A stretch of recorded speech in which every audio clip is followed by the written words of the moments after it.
TIFU by accidentally sending a highly embarrassing text to my boss that wasn't meant for him.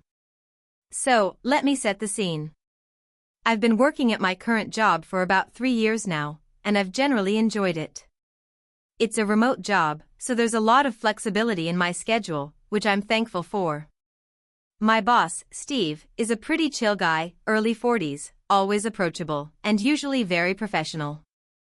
I've never had any major issues with him, and our communication is typically straightforward and polite. That is, until today. Here's where things went horribly wrong. Earlier today, I was chatting with my friend Rachel about the absolute dumpster fire that is my dating life. I had just gotten out of a semi-awkward date with a guy I met online. It was one of those situations where everything seemed fine at first, until we sat down at the restaurant, and it quickly became clear we had zero chemistry. Like, not even a little. But as usual, I tried to salvage it by being overly friendly, pretending I wasn't mentally planning my escape while he rambled on about his favorite types of cheese. I mean, who even has a favorite cheese? Anyways, Rachel was my sounding board, and we were trading texts back and forth, dissecting the whole thing. So far, so good, right? Well, no, because in the middle of all that, I also had to deal with some work-related tasks. Nothing urgent, but I had a few things I needed to update for my team. Now, here's the problem. I had a separate group chat with my team going on, but I also had a one-on-one text thread with Steve, my boss. This is where my brain kind of just short-circuited for a moment. At one point, Rachel sent me this hilarious text about how the date was probably more boring than watching paint dry, and I thought it was funny enough to share with Steve. You know, one of those hey, look at this, moments where you're just venting your frustration to a close friend, and you accidentally send it to the wrong person. I didn't realize my mistake until way too late. So, I, in my infinite wisdom, just hit send on this message without double-checking who it was going to. Here's what the text said. Well, at least I know now that I'd rather gouge my eyes out than ever go on another date with that guy. He talked about cheese for 45 minutes. Like, who does that?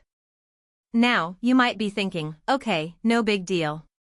It's just a little joke about cheese, but I didn't realize the full magnitude of my error.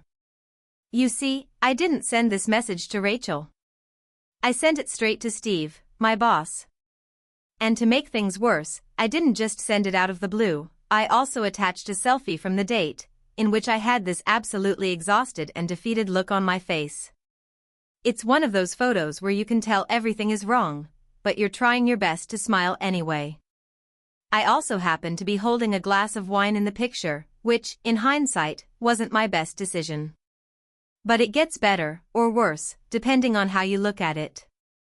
Steve, being the ever-communicative boss that he is, replied almost immediately with, "Is this about your date?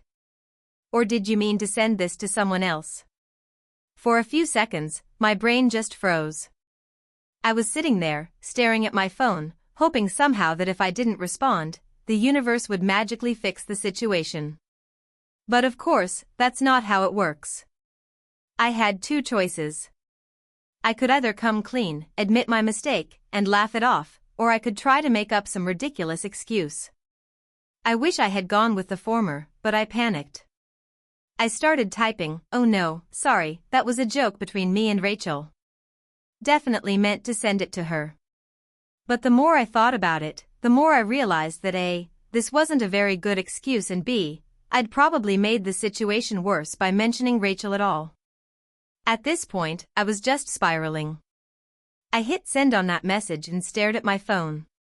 It felt like hours, but in reality, only a few seconds passed before Steve replied with, "Got it. No worries. I'll let you get back to it." That was it.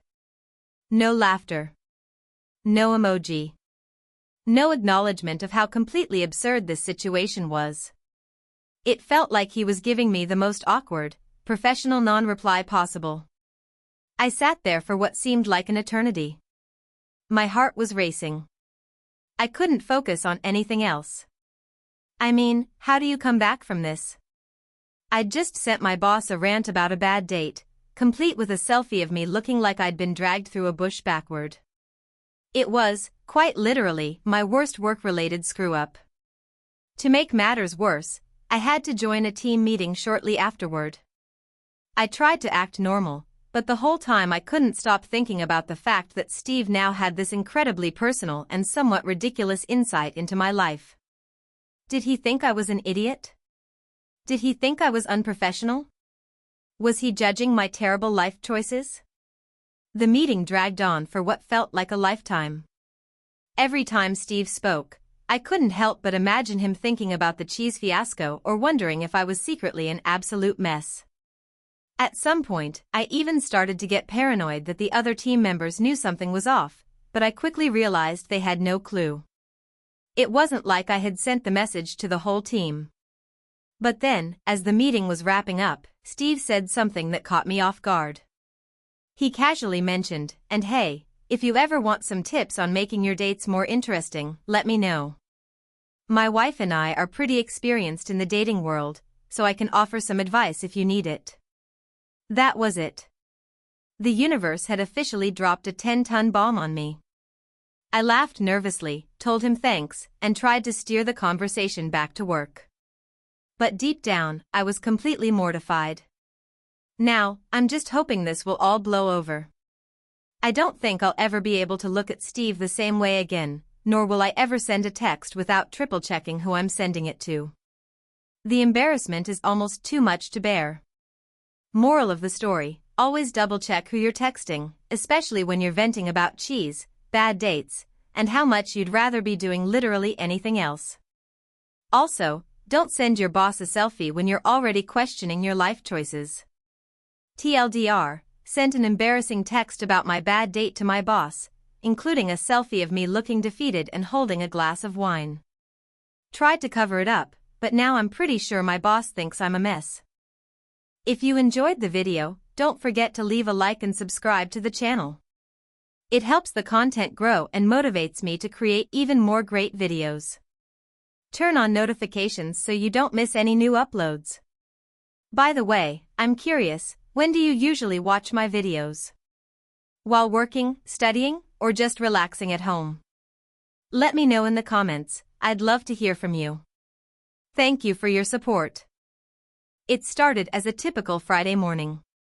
I had just finished a long week of work, and I was looking forward to the weekend. I decided to take the day off and head to the local coffee shop to get some writing done. I'm a freelance writer, so I have the luxury of choosing where I work, and I usually find that the hum of a busy cafe helps me focus. I packed up my laptop, grabbed my bag, and made my way out the door. The coffee shop is about a 15-minute walk from my apartment, and it was a sunny day, so I decided to walk instead of taking the bus. The streets were busy, people chatting and going about their business, the occasional dog barking in the distance. The city felt alive, and I was in a good mood, enjoying the energy of it all. I arrived at the coffee shop and immediately noticed something was different. The line was unusually long, and the place was more crowded than I had ever seen it. Normally, this wouldn't faze me, but there was something about the atmosphere that felt off.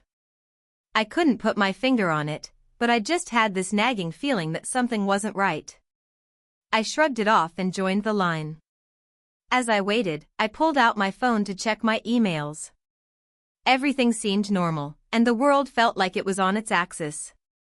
I made my way to the front, ordered my usual, a large iced latte with almond milk, and found a spot by the window.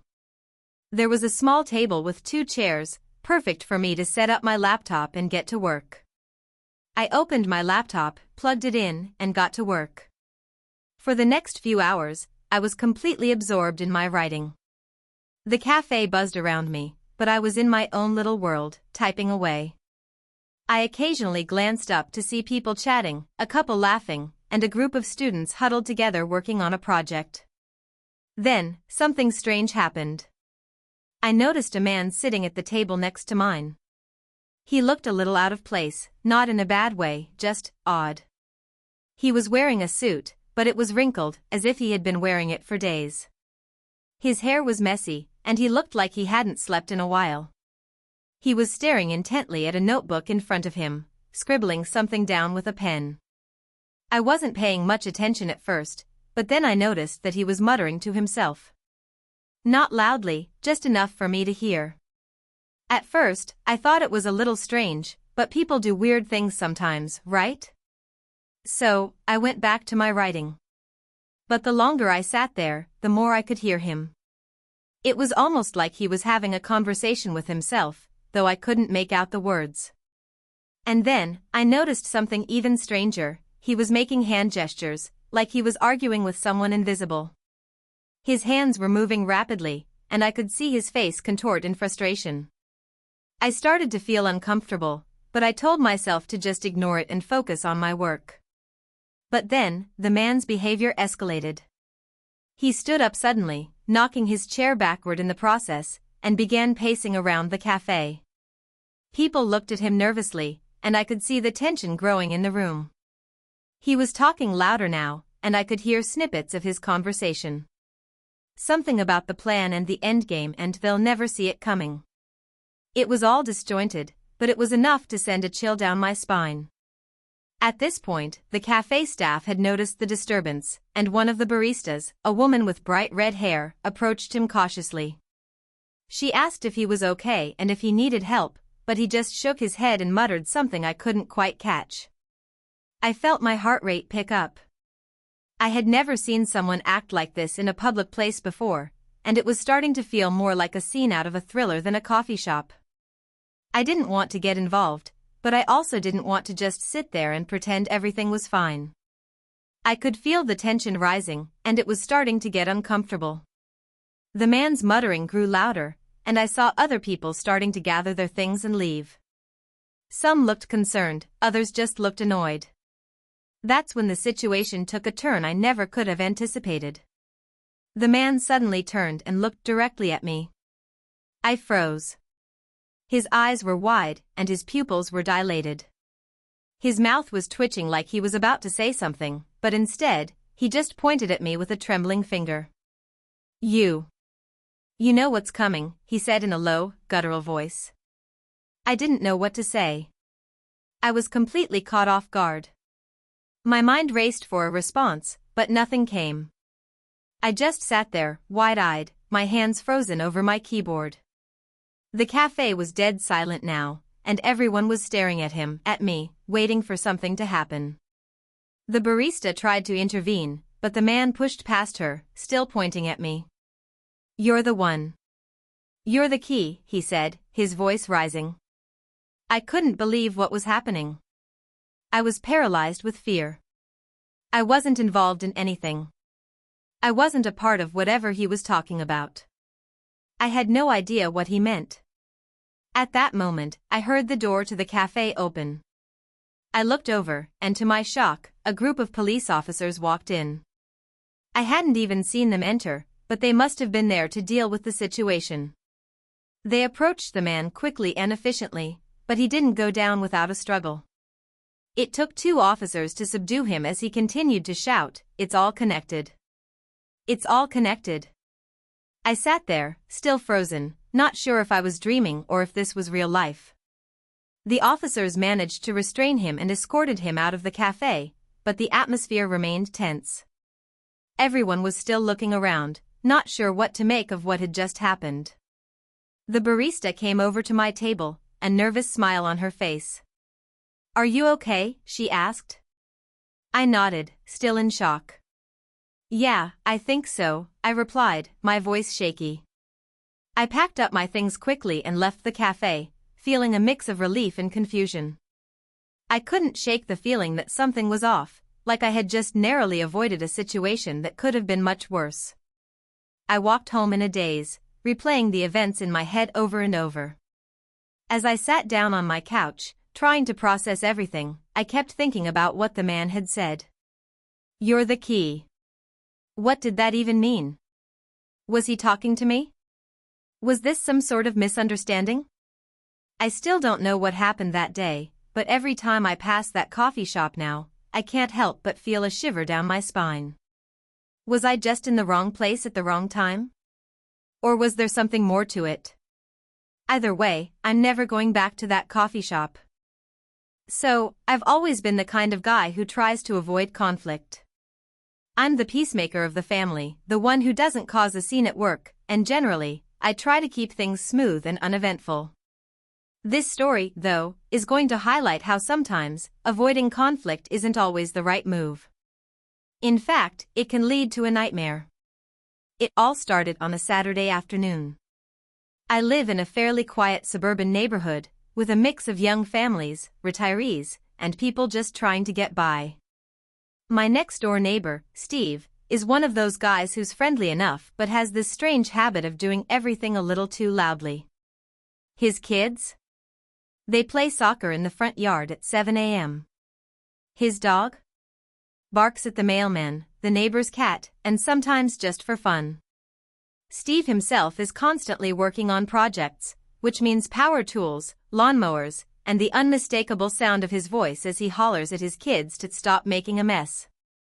I've always kept quiet about it because, it's not worth the hassle. I try to be patient and let the minor inconveniences slide. After all, they're just part of the suburban experience, right? Well, everything changed one fateful Saturday when Steve decided to throw a big barbecue. Now, I didn't have anything against the idea of a barbecue. Who doesn't love some grilled meat and beers in the sun? But Steve's big barbecues are more like outdoor festivals. He sends out a Facebook invite to everyone on the block, rents a massive inflatable slide for the kids, sets up a DJ booth in his garage, and before you know it, it's like the entire neighborhood has turned into a block party. The worst part? He starts the festivities at noon and somehow doesn't wind down until around midnight. This particular Saturday, I had plans. A quiet evening with my girlfriend, Emily, watching a movie, eating takeout, and just enjoying some much-needed downtime. We had been looking forward to it for weeks. But of course, as soon as we start our movie marathon, the sound system from Steve's barbecue kicks in. Loud, bass-heavy music blaring through the walls. The bass is so strong that it feels like the floor is vibrating beneath us. I give it a few minutes, hoping it will settle down, but nope. The music keeps getting louder, and now there's a bunch of shouting and laughter outside. My phone starts blowing up with text messages from Emily's friends, who have also gotten the invite to Steve's shindig. I don't want to ruin the vibe, but I'm about to lose my mind. This is not the relaxing evening we had in mind. At first, I consider calling the police. But then I think about it. The last thing I want is to be that neighbor. The one who ruins the party for everyone else. I've never been the kind of guy who complains about things, especially not to people I'll have to see every day. So, instead of calling the cops, I try to be diplomatic. I text Steve directly, asking if he can turn it down a little. Hey, Steve, hope everything's going great. The music is a bit loud, and I have some work to do. Any chance you can lower the volume a little? Steve doesn't respond right away, but I don't think much of it. I figure he's probably busy with his guests or just hasn't seen the text. Another half hour goes by, and nothing changes. The music is still blasting. The ground still shakes whenever the bass drops. I'm at the edge of my patience now. This is when I make the mistake of deciding to go over and talk to him in person.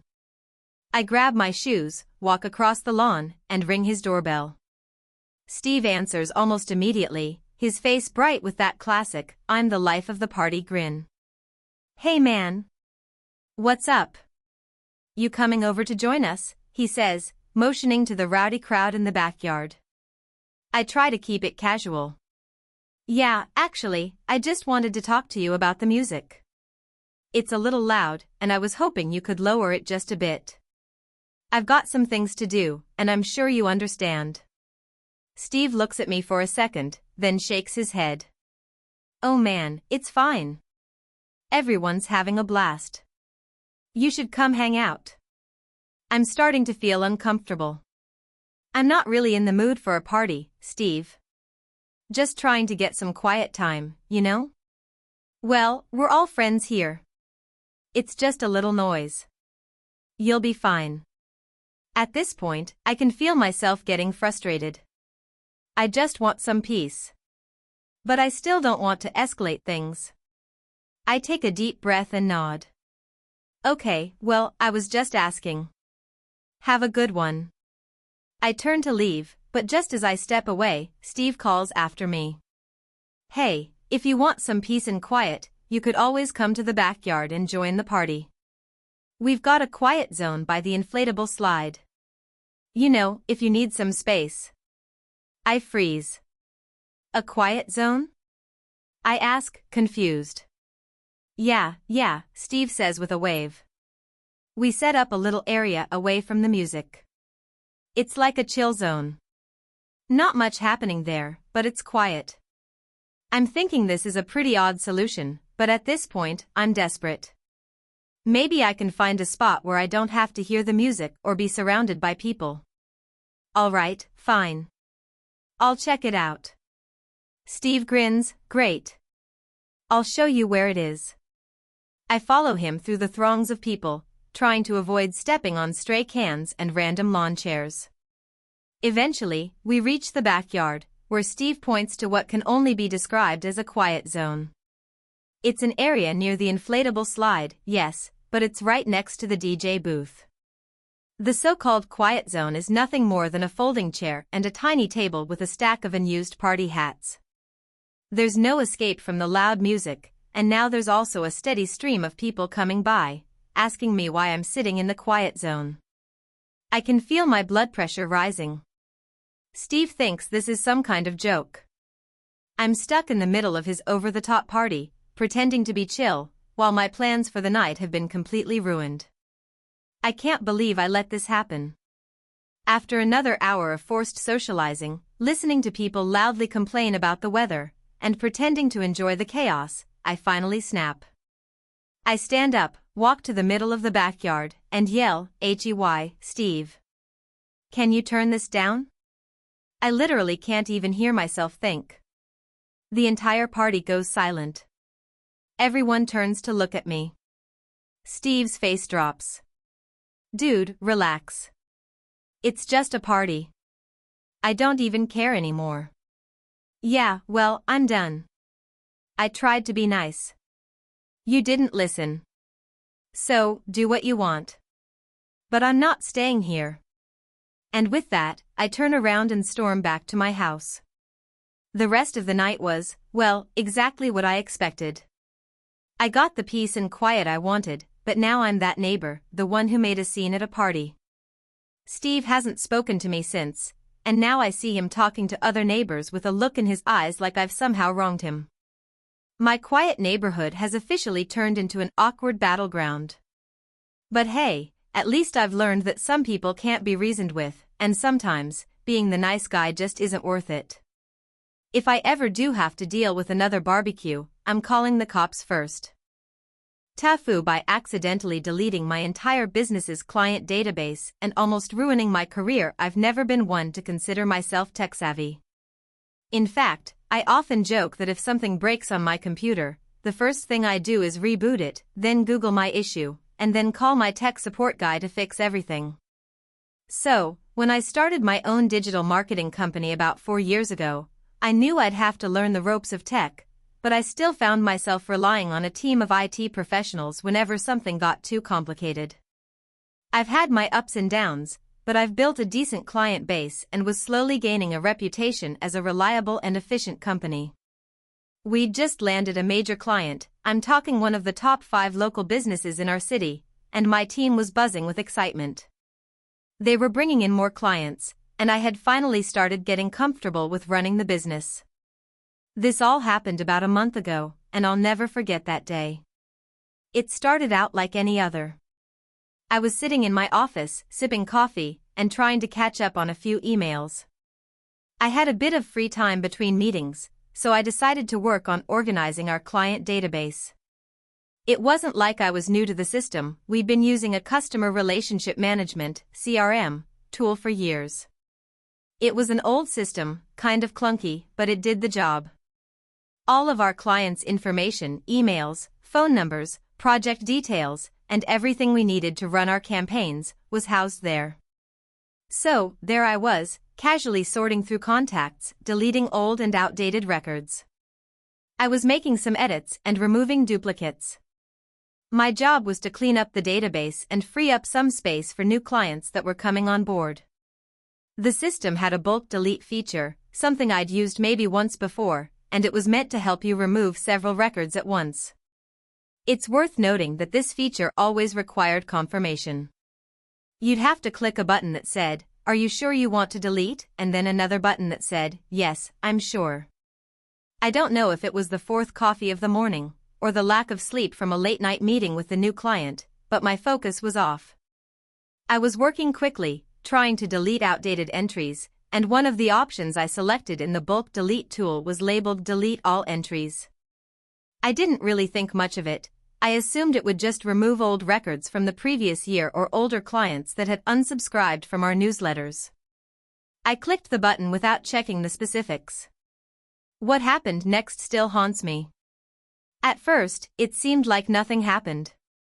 The screen blinked for a moment, and then the database seemed to refresh. I was relieved. But then, I went to open a new project file and realized the client information I was working with was gone. Completely gone. My heart started pounding in my chest. I clicked frantically through the system, trying to find any record of our active clients, but it was as though they'd never existed. No matter where I looked, the client names, contact information, and all of the marketing data we'd spent months collecting were completely wiped. I went into panic mode. I did what any rational person would do in a situation like this. I hit the undo button. Nothing happened. I hit it again. Again, nothing. I began sweating, realizing that I had made a catastrophic mistake. So, like any tech-illiterate person who's about to lose everything they've worked for, I did what I thought was my best option. I called IT support. I frantically dialed the number to our support team and tried to explain what had happened. The conversation went something like this: I just deleted the entire client database. I don't know how it happened, but they're all gone. Support, did you back up the database recently? I don't think so. I was just trying to clean it up, not delete everything. I hit the wrong button. Support, well, that's a problem. Let me see if I can restore it from the backup. I'll need to check the last backup file, but it may take a few hours. Hours? I can't wait hours. My clients are going to kill me if they find out about this. The panic escalated. I started emailing every single client I could think of, apologizing profusely, trying to tell them that the situation was under control, even though I knew I was lying through my teeth. I couldn't even tell them what happened, because honestly, I didn't know how to explain the sheer stupidity of my mistake. I was basically saying, "Please don't fire me, I'm working on it." Meanwhile, the clock was ticking. I couldn't reach half of my team because they were out in meetings or traveling for work, and my mind was racing. What if they noticed? What if they saw the empty database and immediately realized that something was off? What if we lost that huge client we had just signed on? I started calling every backup I could think of, trying to reach anyone who might have a copy of the database. I wasn't thinking clearly at this point, but I managed to reach one of my senior employees who was on vacation. He said he'd been working on a manual backup system a few weeks ago and might have a copy of some recent records saved on his laptop. It was my only hope.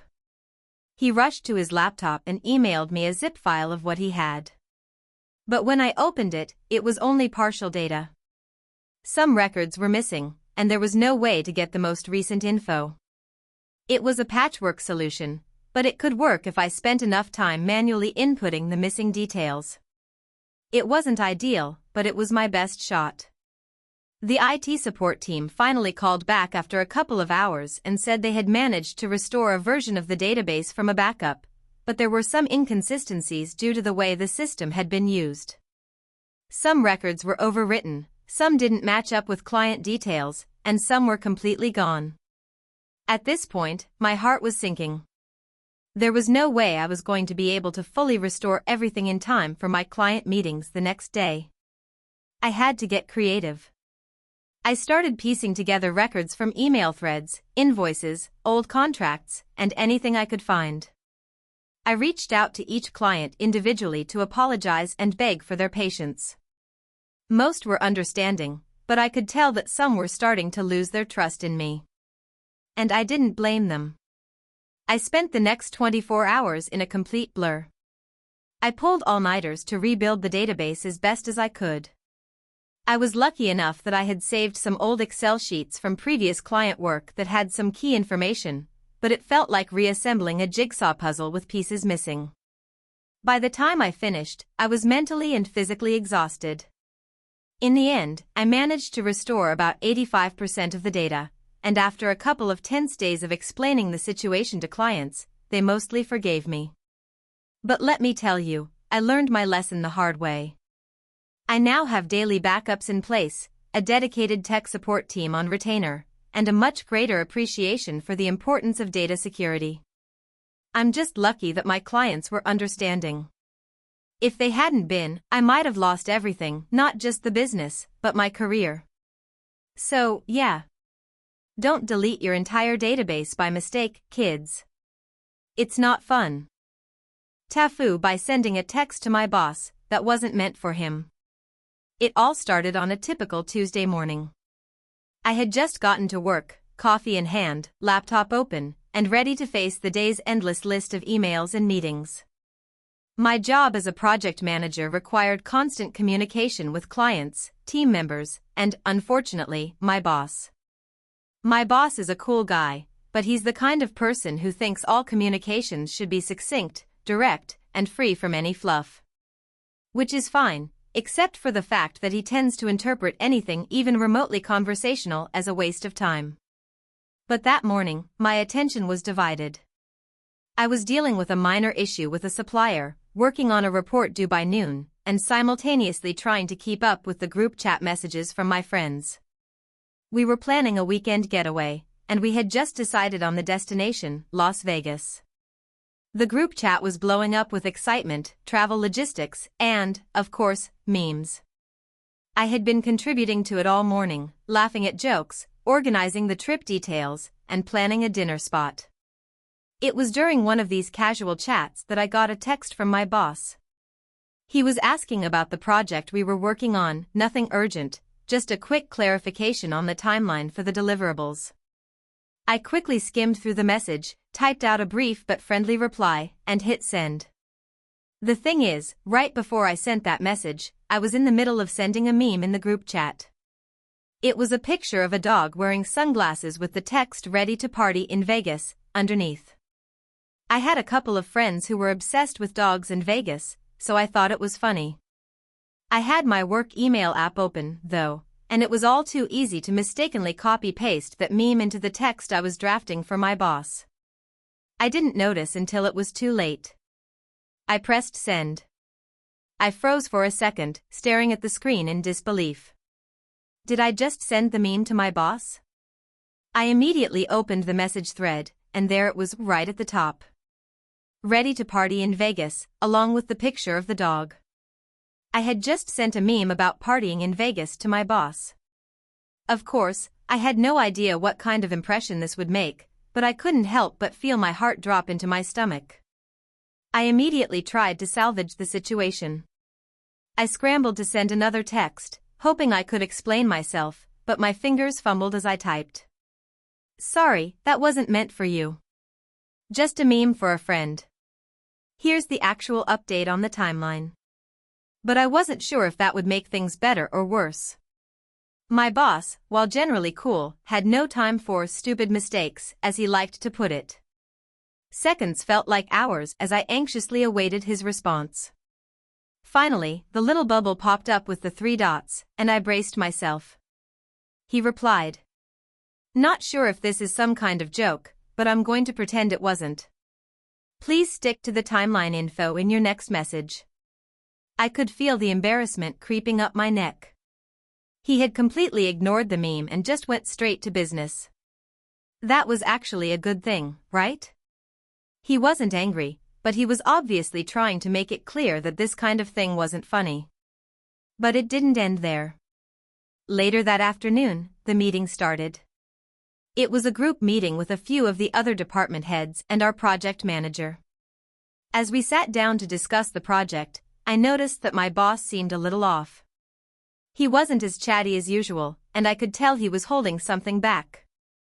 He glanced at me a few times with a weird look in his eyes, but I didn't think much of it at first. Maybe he was just busy. But then, towards the end of the meeting, it happened. "Hey, everyone," my boss said, looking directly at me with a slight smirk. "Before we wrap up, I just wanted to remind everyone that while we're all very professional here, it's important to keep a good work-life balance. And when you're getting ready to party in Vegas, maybe leave the work stuff out of it, huh?" The entire room went quiet. I could feel my face burning as I realized what he was referring to. He had just publicly thrown me under the bus for sending the meme. Everyone looked at me, some with raised eyebrows, others with knowing glances. My cheeks were practically on fire. Did you send that meme to him?" one of my colleagues whispered after the meeting ended. Her voice had that curious, almost sympathetic tone. I nodded, half laughing to myself, half dying inside. I couldn't believe it had turned into an office-wide joke. The worst part? This wasn't the last time my boss would bring it up. For the next few weeks, every time he needed to discuss something with me, there was always a comment about Vegas or partying. He'd even send me dog memes with sunglasses every now and then with the caption, "Ready to party?" I wanted to crawl under my desk and disappear. It felt like everyone was in on this ridiculous joke, and I was the punchline. It became an office meme, and I couldn't escape it. At lunch, my coworkers would laugh whenever they saw me eating or drinking. "You know, we should take you out for some Vegas-style food," or "Are you partying tonight, or are you going to be the responsible one?" I had no idea how to handle it. I tried to keep my sense of humor about it, but it stung. It really did. To make matters worse, one day my boss decided to set up a team-building activity, which involved taking the whole department to an escape room. Guess what the theme of the room was? Vegas heist. Of course, I got the brunt of the jokes throughout the entire event. Whenever anyone got stuck or needed help, someone would say, "Maybe the Vegas party expert knows how to solve this." And it didn't help that the game was full of shiny neon lights and loud music, giving off the exact vibe that had been associated with my embarrassing moment. Eventually, the whole thing started to die down. People moved on to other memes and inside jokes. I thought I was in the clear. But about 6 months later, I found myself back at the same restaurant with my team for a new project celebration. The waiter handed me the menu and, of course, there it was. In bold letters, "Special Vegas Party Package." A gigantic poster of a dog with sunglasses hanging from the wall above the bar. I think I'm officially the Vegas dog meme guy at work now. So yeah, if you're going to send a text to your boss, make sure it's not a meme about partying. Or a dog. Or Vegas. Or, frankly, anything that can become an office-wide, never-ending joke. It's one mistake I'll never live down. TIFU by trying to impress my new girlfriend with a romantic dinner that ended in a disaster. It all started 2 months ago when I met Sarah. She's amazing, kind, funny, beautiful, and with a smile that could light up the whole room. Naturally, I was smitten from the first moment we talked. We hit it off immediately, and within a few weeks, we were officially dating. At that point, I knew it was time to take things to the next level and really show her how much I cared. And what better way to do that than a romantic homemade dinner? Now, I'm no chef. In fact, my usual go-to dinner is some variation of a microwaved frozen meal, or ordering pizza. But I was determined. I had heard that a homemade dinner is one of the most thoughtful things you can do for someone, and I figured that if I really put in the effort, it would be a huge win. Plus, I wanted to impress her. After all, she's the type of person who seems like she'd appreciate something thoughtful, not just the usual dinner at a fancy restaurant. So, I did what any self-respecting, but utterly clueless, man would do. I Googled easy romantic dinner ideas and began to plan my masterpiece. The first thing I came across was a recipe for a homemade pasta dish that looked fancy but manageable for a beginner like me. I watched the YouTube video of a chef preparing it, and I was confident that I could handle it. It was called pasta alla caprese, basically pasta with fresh tomatoes, basil, mozzarella, and olive oil. Simple, right? I figured I could even add a little flair to it, maybe make a nice dessert, and light a few candles to set the mood. I could already picture the look of admiration on her face when I served the dish, her eyes glowing with appreciation. The night was going to be perfect. The first step was going to the grocery store. I was already nervous but excited. As soon as I walked into the store, I realized just how many things I had no idea about. Do I need fresh basil or dried basil?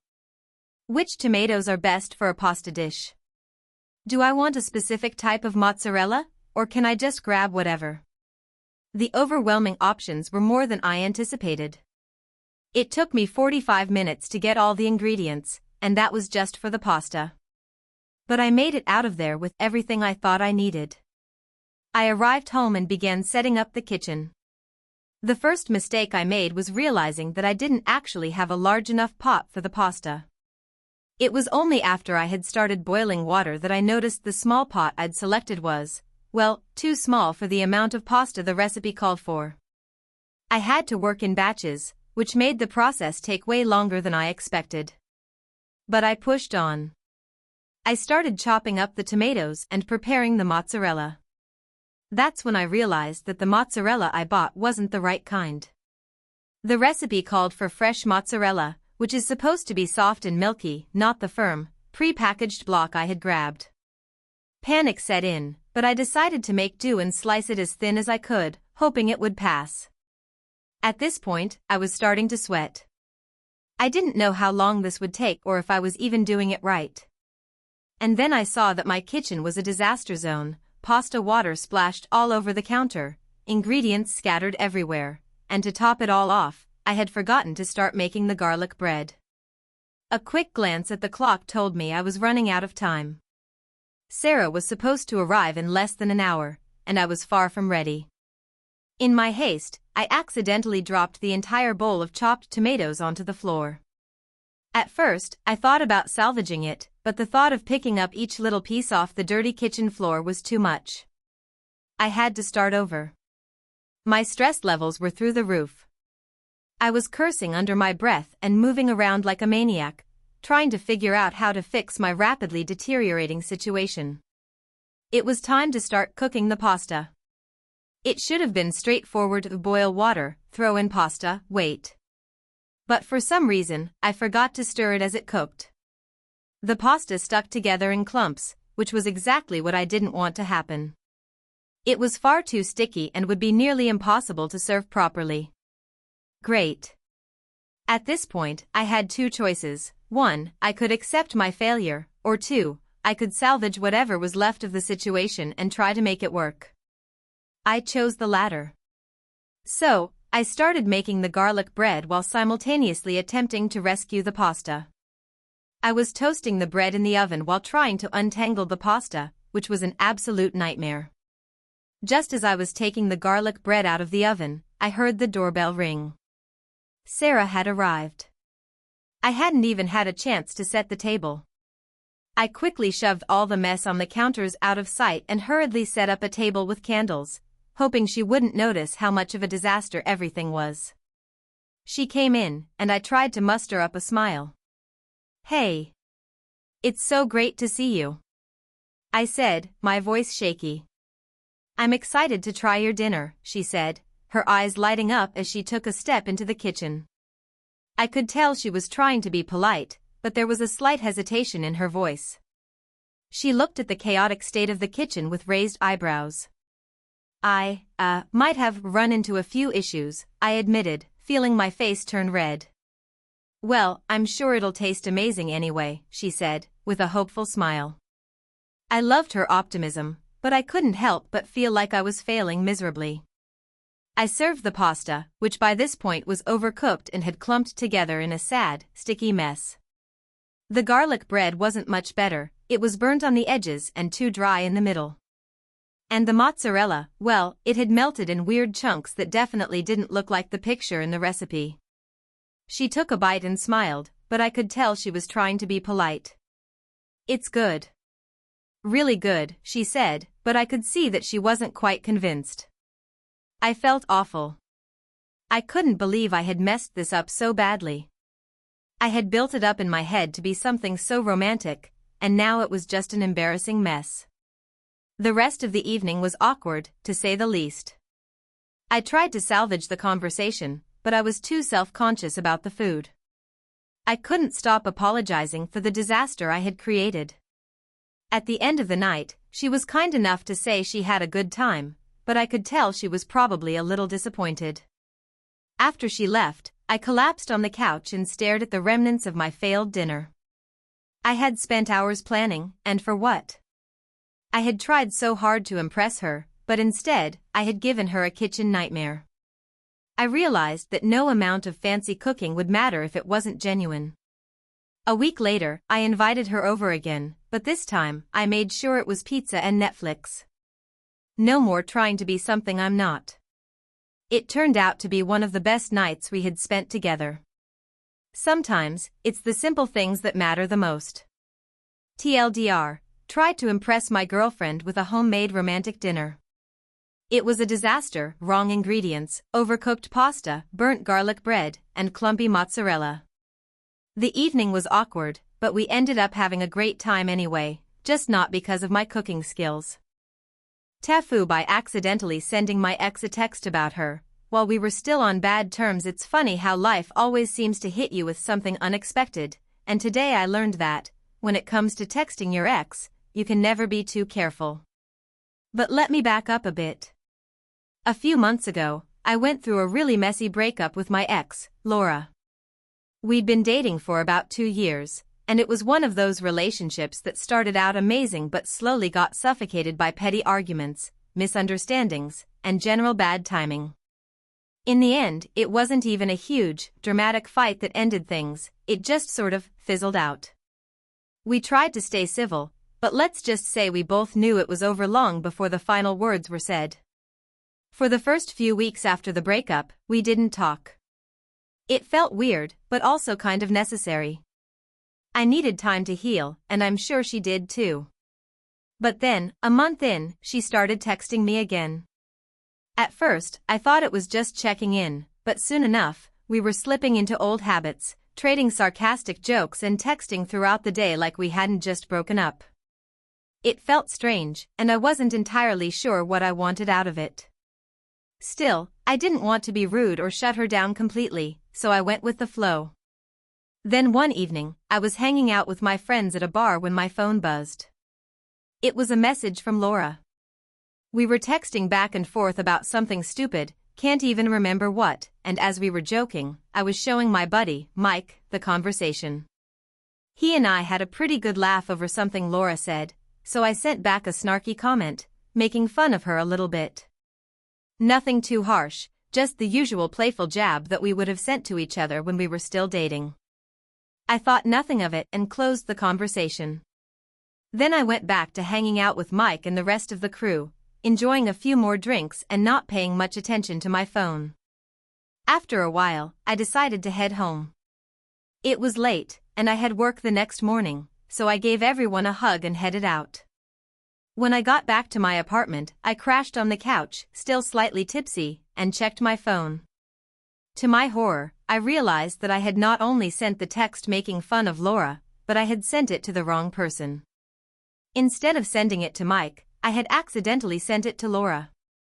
I stared at the screen, frozen for a few seconds. My heart sank.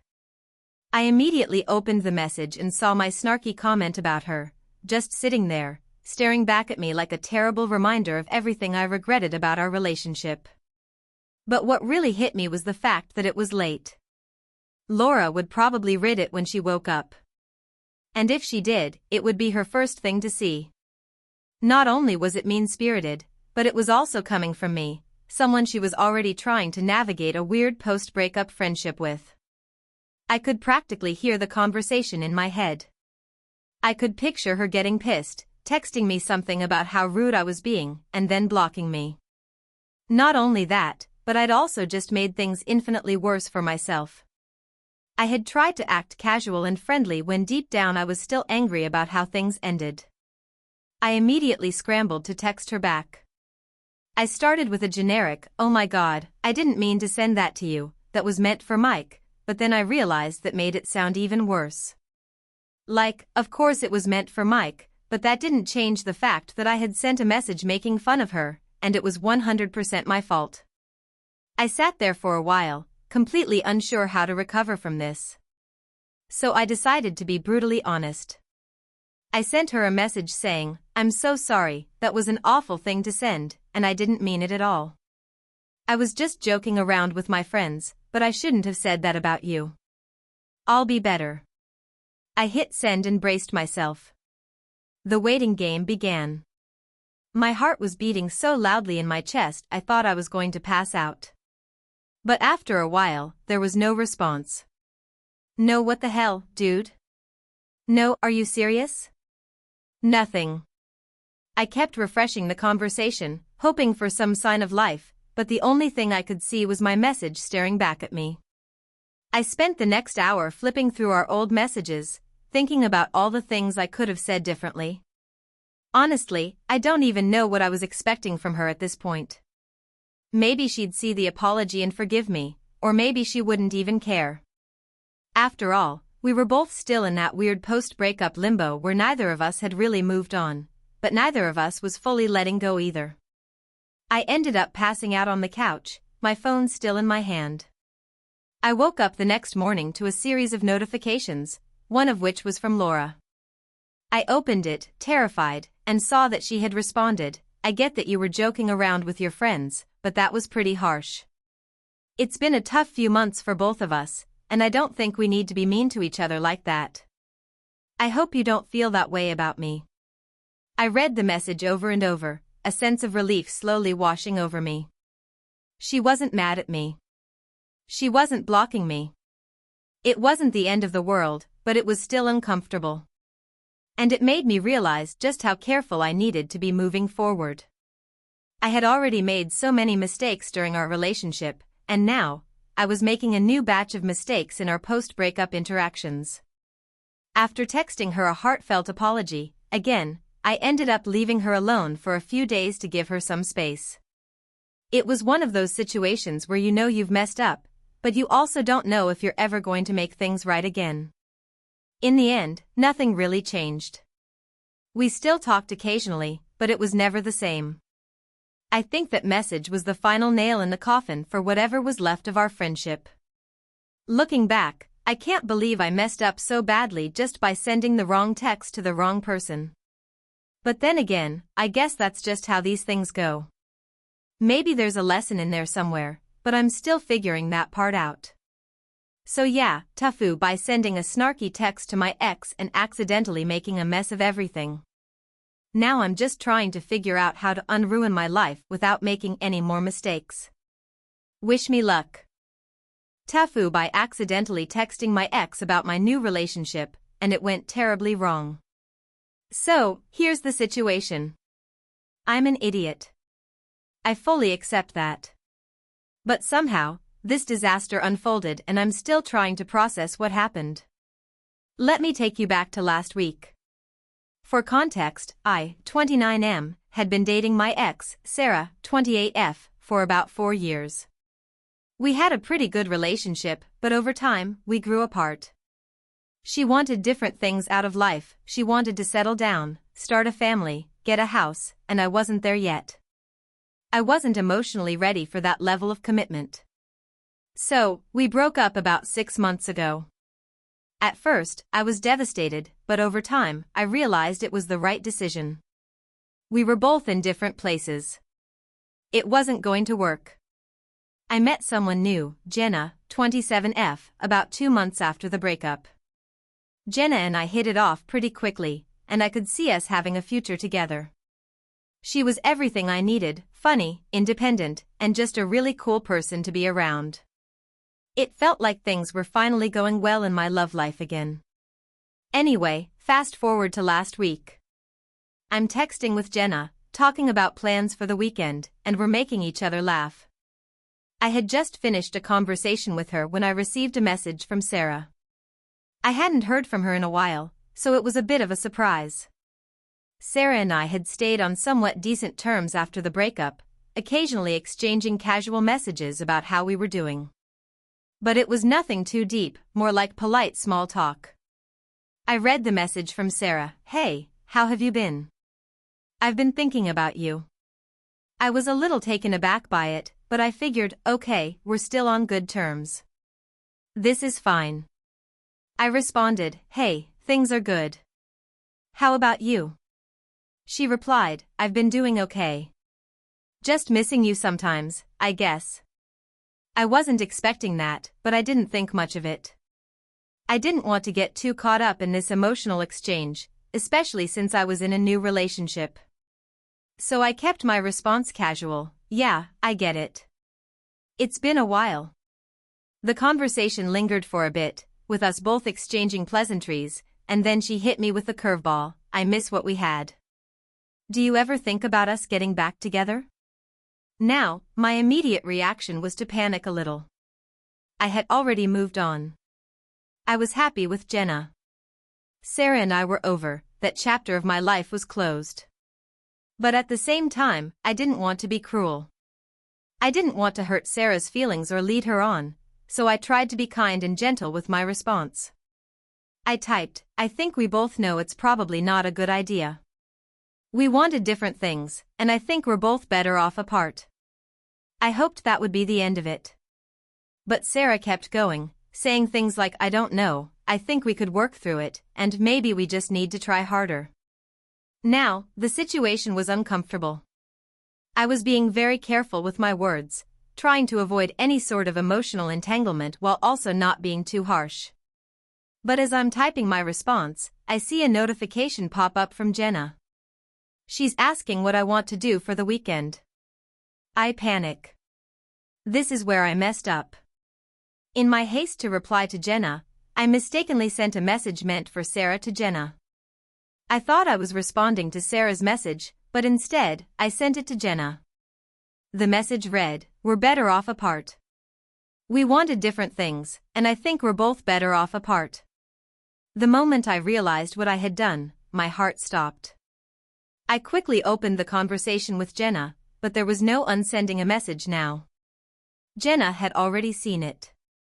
I froze. My phone vibrated. It was a text from Jenna. "What the hell? Are you talking about me?" I panicked, my mind racing a mile a minute. I knew Jenna and Sarah hadn't gotten along when they met, so I could only imagine how this looked. I typed frantically, No, that wasn't meant for you, that was for Sarah. I'm sorry, this is all a big misunderstanding." But the damage was done. Jenna didn't respond immediately, which made it worse. I sat there, watching the dots appear and disappear on the screen as she clearly tried to figure out how to respond. Then I received a call from Sarah. I was frozen for a moment, not knowing what to do. I couldn't take this call. I was already in deep enough trouble. But Sarah kept calling, and then I saw another message from her. "I don't know if I can do this anymore. It's clear you've moved on."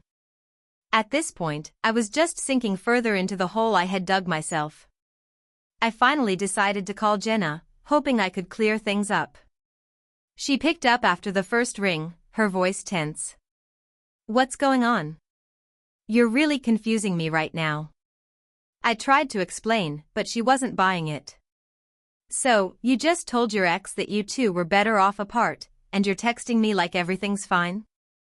What am I supposed to think about that?" I couldn't blame her. It looked terrible, and I was trying to juggle two sensitive situations at once. At that point, I just came clean. "Look, I messed up. I was texting Sarah, and I thought I was replying to her, and I sent that to you instead. I never meant to say that to you. I'm sorry. You mean a lot to me, and I don't want you to think I'm still hung up on Sarah." It wasn't an easy conversation, but after a long chat, Jenna eventually calmed down, realizing that it was just a stupid mistake. But the fallout wasn't over. I had to deal with Sarah next. She sent me a long message, essentially saying that she understood, but it was clear I had moved on, and she needed time to process everything. She said she needed some space and wouldn't be contacting me anymore. I felt like I had messed up on all sides. In the end, I realized that while I thought I had everything under control, one simple mistake had almost derailed 2 relationships. The whole situation taught me an important lesson: think before you text. So, yeah, TIFU by accidentally texting my ex about my new relationship, and it went terribly wrong. If you're reading this, don't make the same mistake. Double-check who you're texting. Trust me, you don't want to end up like me. Hey, friends. If you enjoy this content, don't forget to like the video and share your thoughts in the comments. We really want to know what you like and what can be improved. What do you think of the video? Are there any topics you'd like to see in future videos? Your feedback really helps us get better. Thanks for being with us. TIFU by taking my girlfriend to a wedding and accidentally ruining it with my terrible dancing skills. So, a bit of backstory before we get into the actual mess. I've been dating my girlfriend, Sarah, for about 2 years. We're pretty happy together, but there's always this lingering issue: I am absolutely terrible at dancing. Like, the kind of bad where people actively avoid being near me when I'm on the dance floor. I've tried to get better, but no matter how many YouTube tutorials I watch, my body just refuses to move in any way that's not awkward or terrifying to behold. Sarah, on the other hand, is an amazing dancer. She's graceful, confident, and when she hits the floor, she owns it. It's one of the things I love most about her, even if it sometimes makes me feel like a stiff, uncoordinated mess in comparison. So, here we are. We're invited to Sarah's cousin's wedding, which is happening in this fancy banquet hall with chandeliers, velvet curtains, and a DJ who clearly knows what he's doing. Sarah is super excited about the whole thing, especially the reception, because she's been talking about how much fun it's going to be to dance and celebrate with her family. Me? I'm dreading the whole dancing in public part, but I'm trying to be supportive. I tell myself, hey, maybe I can just stand in the back, sip my drink, and avoid embarrassing myself too much. Easy, right? Of course, Sarah has other plans. As we're walking into the venue, she tells me how excited she is for me to join her on the dance floor later. I try to laugh it off, like I'm cool with it, but inside, my stomach drops. The thought of making a fool of myself in front of her entire family makes me feel like I'm about to throw up. I even start to rehearse my excuses. Oh, I'm just going to grab another drink. Oh, my feet hurt from the shoes. Oh, I think I'm having an allergic reaction to the air. Anything to get out of this nightmare. The ceremony itself goes off without a hitch. It's beautiful. The couple looks amazing. Everyone's teary-eyed. Blah blah blah.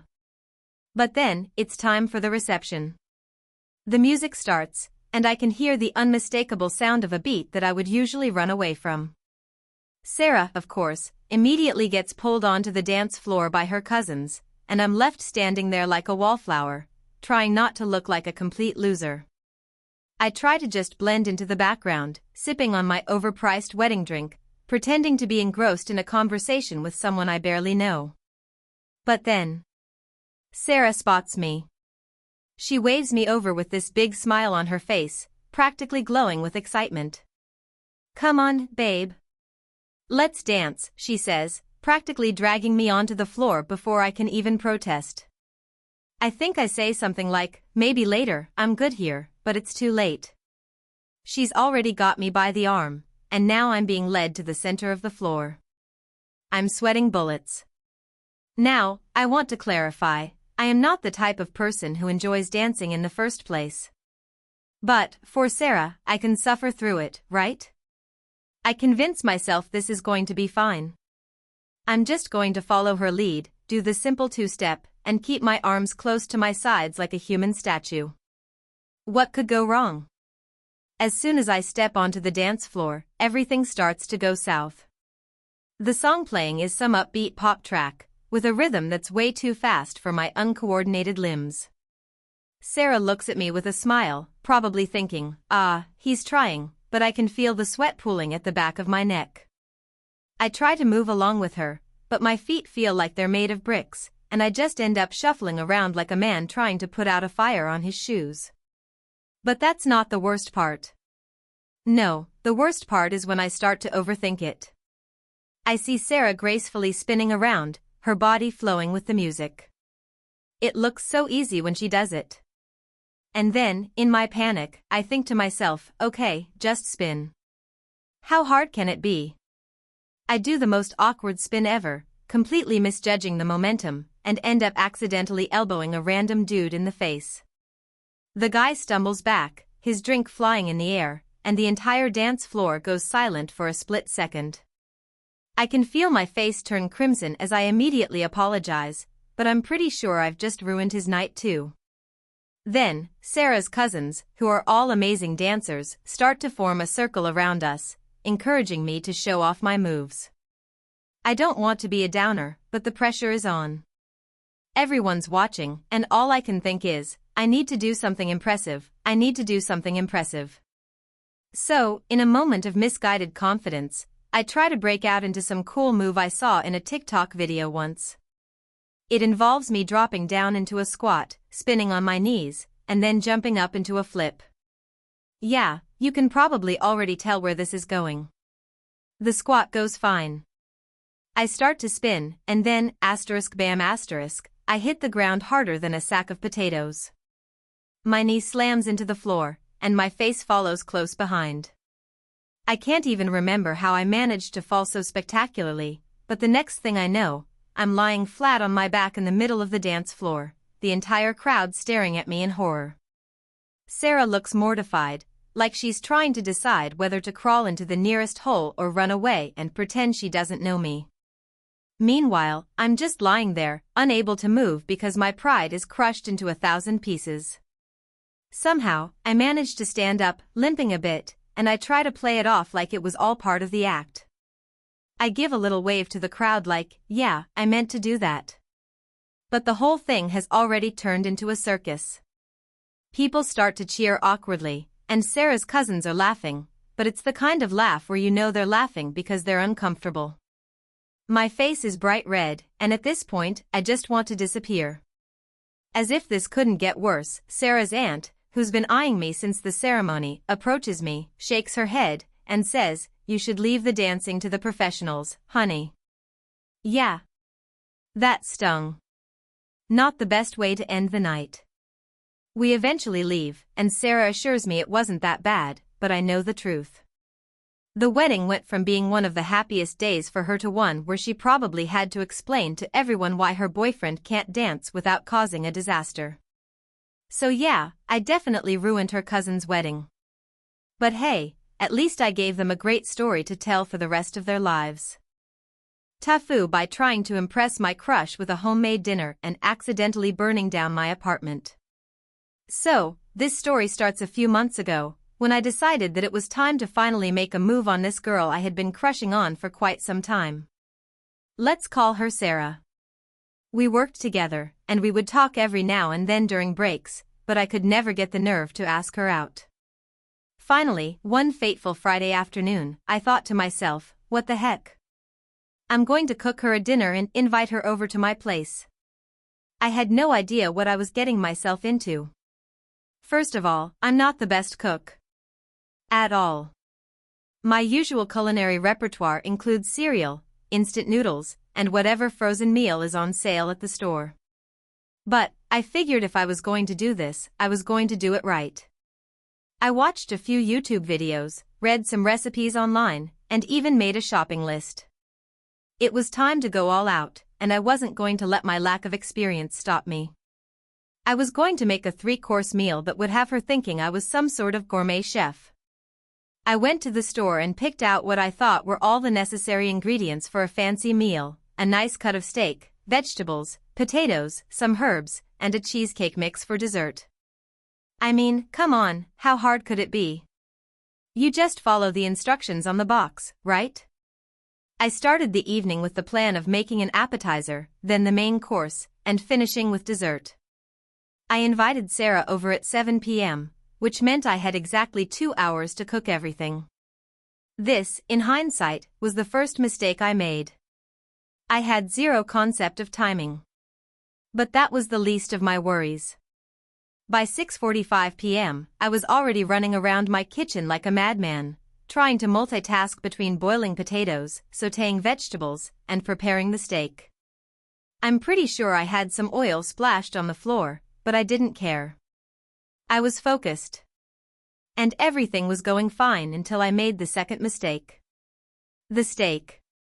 I knew I had to sear it first to get that crispy outer layer, but I didn't know exactly what sear meant. I thought it just meant cooking it on high heat until it was brown. So, I cranked the stove up to max, threw the steak in the pan, and left it there for what felt like forever. I went back to checking on the potatoes.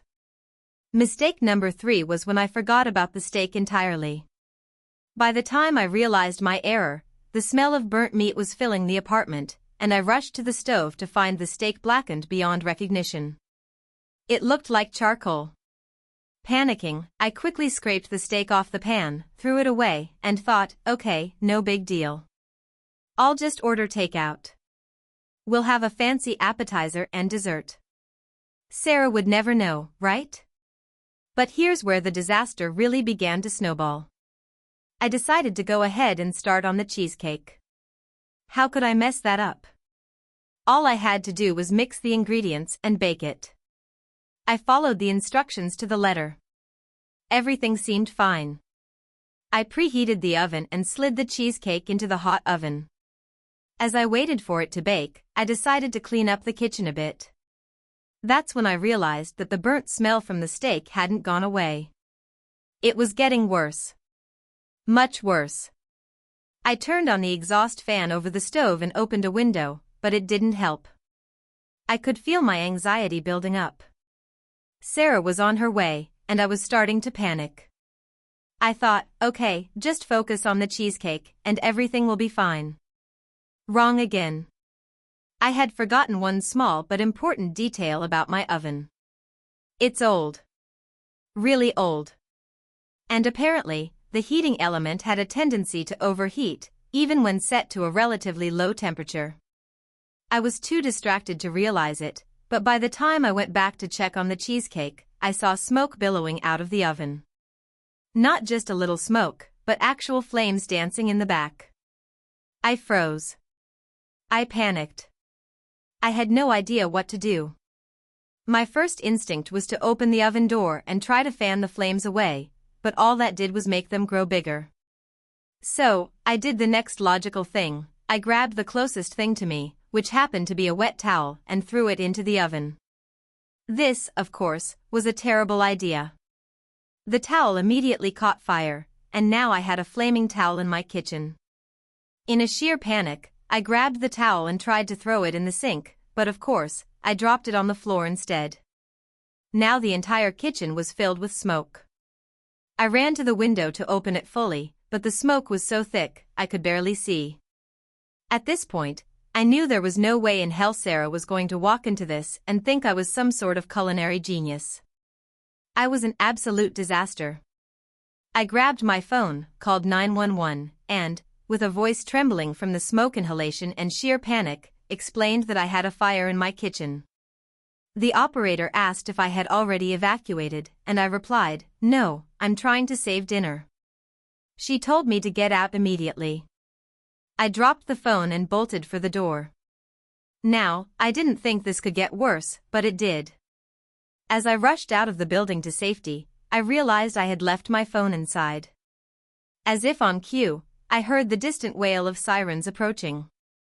I could see smoke now pouring from the window of my apartment. It was happening. I was about to become that guy. Sarah arrived a few minutes later. By that point, the fire department was already on the scene. The firefighters were kind enough to let me go back in and grab my things, but the damage was done.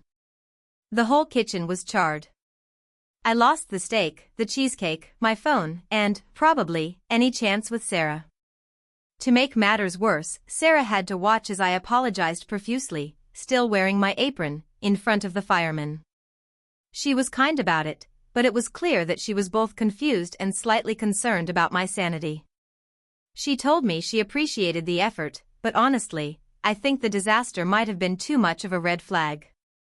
We ended up going to a local pizza place instead, and needless to say, we never went back to my place again. In the end, I learned a valuable lesson: maybe trying to impress someone by cooking isn't always the best idea. At least I didn't burn down the whole building. Well, not yet, anyway. TLDR, tried to cook a fancy dinner for my crush to impress her, set my kitchen on fire, ended up with the fire department showing up and a ruined date. TIFU by trying to impress my boss and ending up locked in a server room for 6 hours. So, a little context first. I work in IT at a mid-sized tech company, and I've been at this job for about 3 years now. My boss, Derek, is this super intense guy who's always got his hand in every project. He's a tech wizard but also a huge perfectionist. I'm more of the do what's asked and get it done type, but I've always admired Derek's work ethic and his knowledge. And, like most people, I want to impress my boss and move up the ladder. One day, Derek calls me into his office. He's been working on this big, top-secret project and needs me to help out with some server maintenance. I'm thinking, all right, easy. I can handle that. I've done server maintenance 100 times. It's just rebooting things, running a few diagnostics, and making sure the system doesn't crash. I'm expecting it to be a normal task, nothing crazy. Then he hits me with, I want you to do this solo. I've got a ton of other stuff to handle, and I need you to really get in there and make sure everything is top-notch. No mistakes. I'm immediately hit with a rush of adrenaline. Solo? This is my moment to prove that I can handle a major responsibility and maybe even show Derek that I've got the chops to handle bigger projects. I'm thinking I'll do a quick review of the server, do a little extra, and impress the hell out of him. So, I head down to the server room. It's a long hallway in the back of the office that's always cold and smells like old electronics. The server room itself is just this tiny, dimly lit space filled with rows and rows of blinking machines. To be honest, it's not the kind of place where you want to hang out for too long, especially since it's also about 40 degrees in there, and the air smells like burnt plastic. But today, I'm feeling good. Today, I'm going to show Derek that I've got this. I walk in, and the door shuts behind me with a loud clunk. I've got my laptop in hand, a few tools in my bag, and my phone, ready to make sure everything is perfect. The first thing I do is check the main server rack for any obvious issues. It all looks fine. No alarms, no warning lights. Everything is running smoothly. But then, I get this wild idea: why not impress Derek by doing more than just the basic checks? I'll optimize a few things, update some systems, and run a diagnostic that's not even on the checklist. He'll see that I'm going above and beyond. Bad idea. I start fiddling with the server's configuration, digging into settings that I don't normally touch. It's all pretty straightforward at first, updating firmware, checking the load balancing between servers, but then I decide to dig a little deeper. I go into the system's network configuration and start adjusting some settings I've never dealt with before. It's risky, but I'm feeling confident. And then I do it. I press a button. I think I was trying to reset the server's connection to a specific node, but instead, I completely misconfigured the network. The servers begin to blink erratically. Some shut down entirely. A few crash so hard I can hear the faint sound of hard drives powering off.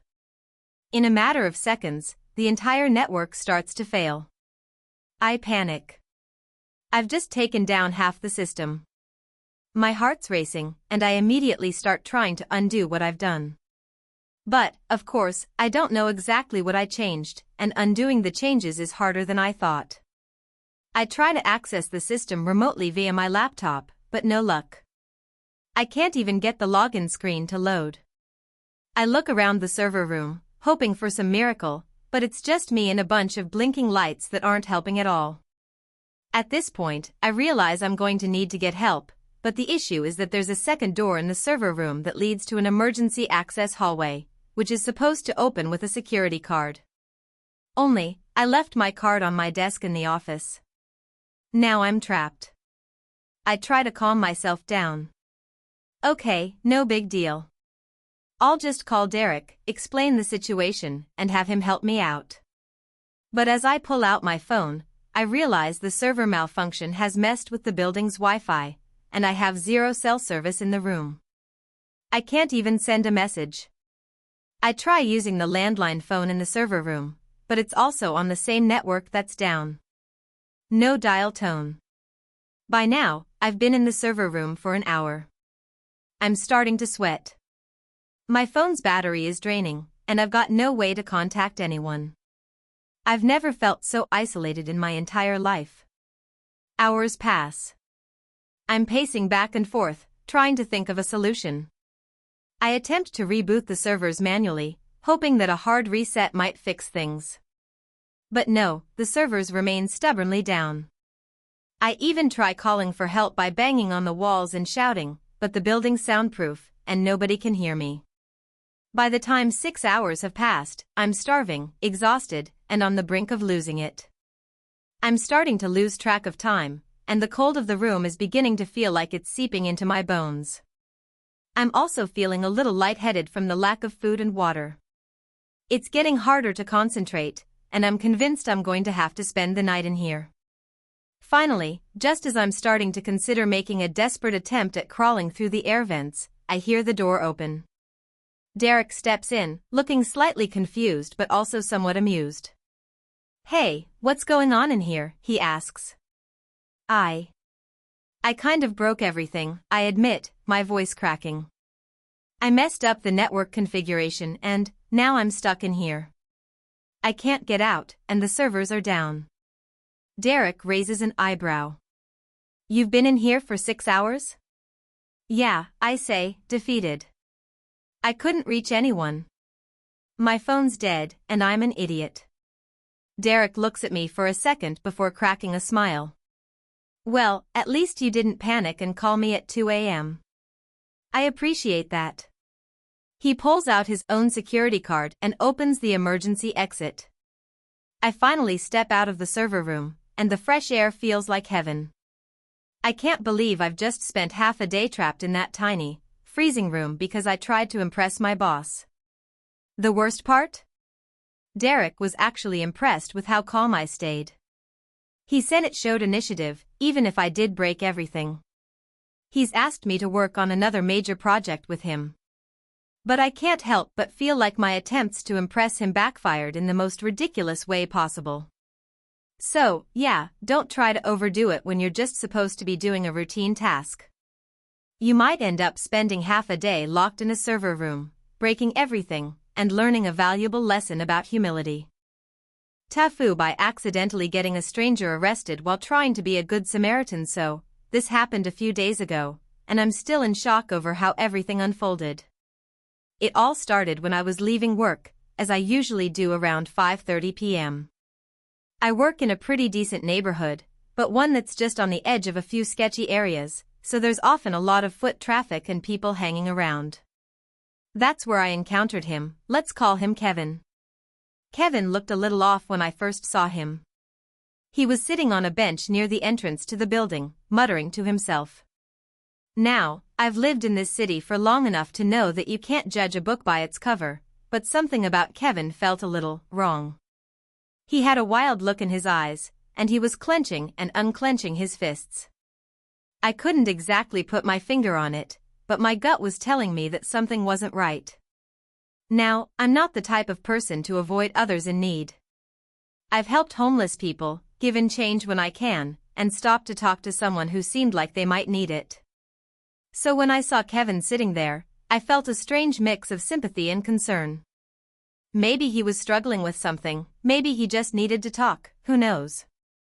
I decided to approach him. "Hey man, you doing all right?" I asked, trying to sound casual and friendly. Kevin jumped a little, almost like he wasn't expecting anyone to talk to him. He looked at me for a second, sizing me up, before his eyes narrowed and he mumbled something about the system and being watched. Now, I've heard some weird things in my time, so I didn't panic. I was just trying to keep things chill. Yeah, I get it. The world can feel like that sometimes. What's your name? He didn't respond immediately. Instead, he started looking around, like he was paranoid that someone might be watching him. It was clear something was off, but I didn't think much of it. I'm just trying to make it through the day, man, I said, hoping to keep the conversation going. But then, things took a turn I wasn't prepared for. Kevin suddenly stood up, and he looked directly at me. His eyes were wide now, and he was breathing heavily. They're coming, he hissed. They're coming for me, and they'll come for you too if you're not careful. At this point, my brain started to tell me that maybe I was in over my head. I backed up a little, trying to maintain some distance, but I didn't want to just leave him there. I'd seen people like Kevin before, people who had a mental breakdown or who were struggling with some kind of crisis. I didn't want to make things worse. Hey, maybe you should sit back down and take a breath, I suggested, trying to sound calm and non-threatening. I'm not sure who's coming for you, but we can talk about it. Before I could say anything else, Kevin lunged forward, grabbing my arm with a grip that was stronger than I expected. I panicked for a split second. He was shaking now, and his eyes were darting around. His voice was rising. You don't get it. They're already here. They're watching us, and they'll never stop. They'll get you too. He was practically shouting now. I froze, unsure of what to do. This guy was clearly not in his right mind, and the last thing I wanted was to escalate the situation. But I was also feeling unsafe, and my instinct kicked in. I tried to gently pull my arm away, but his grip tightened. That's when I saw it, the flash of something metallic in his pocket. My heart sank. I could barely make out the shape, but it looked like a knife. I didn't hesitate.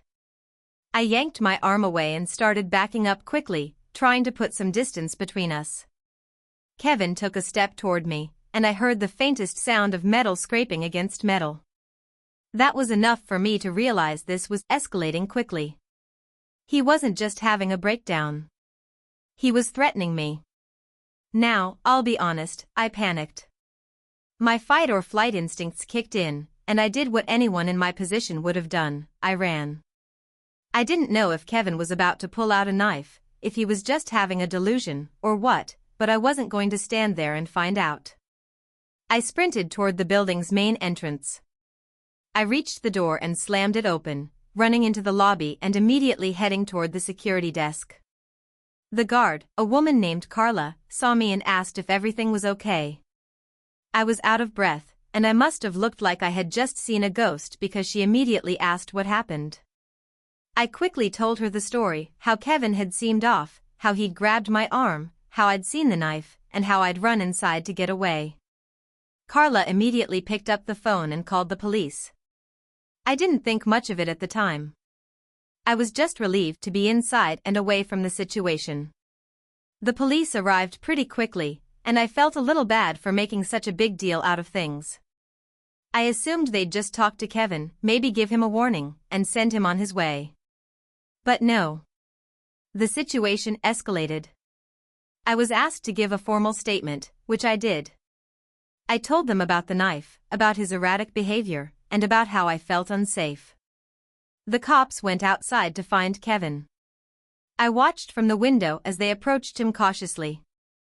Kevin immediately started yelling at them, and that's when things got crazy. The officers drew their guns. Put your hands up. Drop the weapon, one of them shouted. Now, this is where everything went off the rails. Kevin seemed to react to the officers the same way he'd reacted to me. He started shouting something about being hunted and the truth coming out, and the next thing I knew, they were pulling him to the ground and cuffing him. I watched in shock as they searched him. Sure enough, there was a small knife in his pocket, just like I had seen. But that's when I realized the real nightmare had just begun. Kevin was taken into custody, but there was a massive crowd gathering outside. Word spread quickly that someone had been almost attacked and the police had arrested a man with a knife. By the time everything calmed down, I found out that Kevin had been wanted for several other incidents in the area involving similar behavior. The thing is, I didn't know what to do. I didn't want to get Kevin arrested, I just wanted to make sure I wasn't about to be stabbed. But now, thanks to my panic and my decision to call the cops, Kevin was facing serious charges. He wasn't just a mentally ill person, he was now considered a dangerous threat. I tried to get in touch with Kevin's family to see if there was anything I could do to help his situation, but the police told me that wasn't my responsibility. And truth be told, I was just relieved the whole thing was over. I didn't expect to cause such a mess by just trying to be a good Samaritan. I wanted to help, but instead, I ended up helping to get someone arrested, maybe even ruining his life in the process. I didn't know if that was the right thing or not, but I've been second-guessing myself ever since. Moral of the story? Trust your instincts, but maybe don't be the one to save the day when it comes to situations like this. There's a thin line between being helpful and making everything worse. And I think I might have crossed it. So, this all started a few weeks ago when I decided to surprise my girlfriend with a romantic dinner. Now, we've been together for over a year, and I've done a few smaller surprises for her before, but I thought this time I'd really go all out. I'm not the most experienced cook, but I thought I could handle a nice homemade meal. I don't really have a ton of kitchen skills, but how hard could it be to make pasta and steak, right? I had this vision of us having a fancy dinner, maybe some wine, and then a nice long chat afterward. She loves a good surprise, so I figured this would knock it out of the park. I live in a fairly small apartment building, and it's not the most luxurious place, but it's convenient and cozy. My girlfriend, let's call her Sarah, lives in a slightly more upscale high-rise building across town, which I thought would be perfect for this surprise. My plan was simple, I would cook the dinner, put it in containers, and drive over to her place to set up the meal.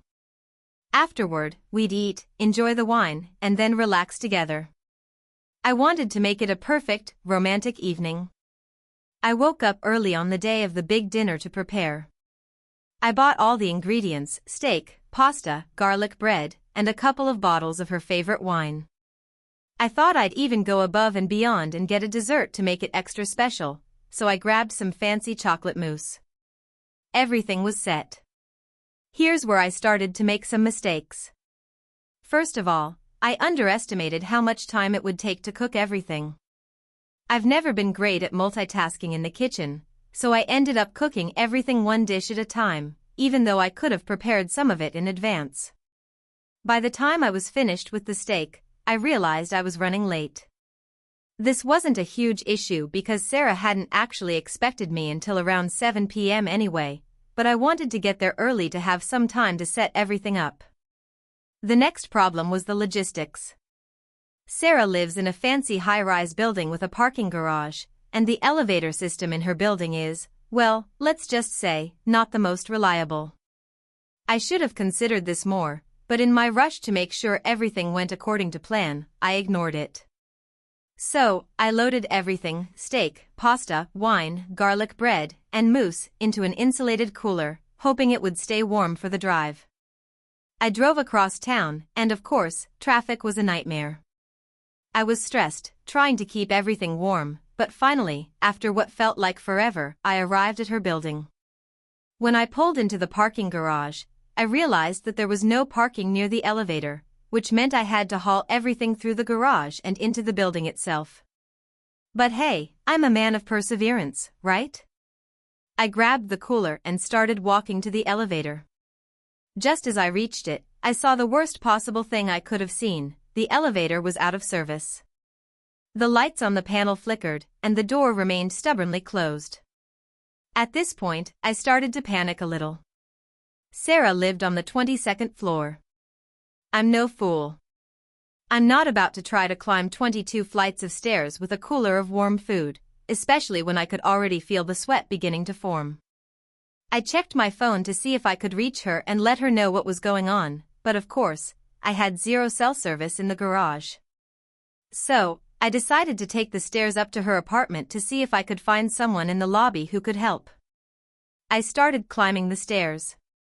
Every flight felt like it was getting harder and harder, and by the time I was halfway up, I was seriously questioning my life choices. By the time I got to the 12th floor, I was huffing and puffing and drenched in sweat. It was not looking good. At this point, I realized that not only had I just spent 15 minutes climbing stairs for no reason, but the food in the cooler was definitely not going to stay warm for much longer. I walked back down, defeated, and made my way back to the elevator. I pushed the call button again, hoping for some kind of miracle. No such luck.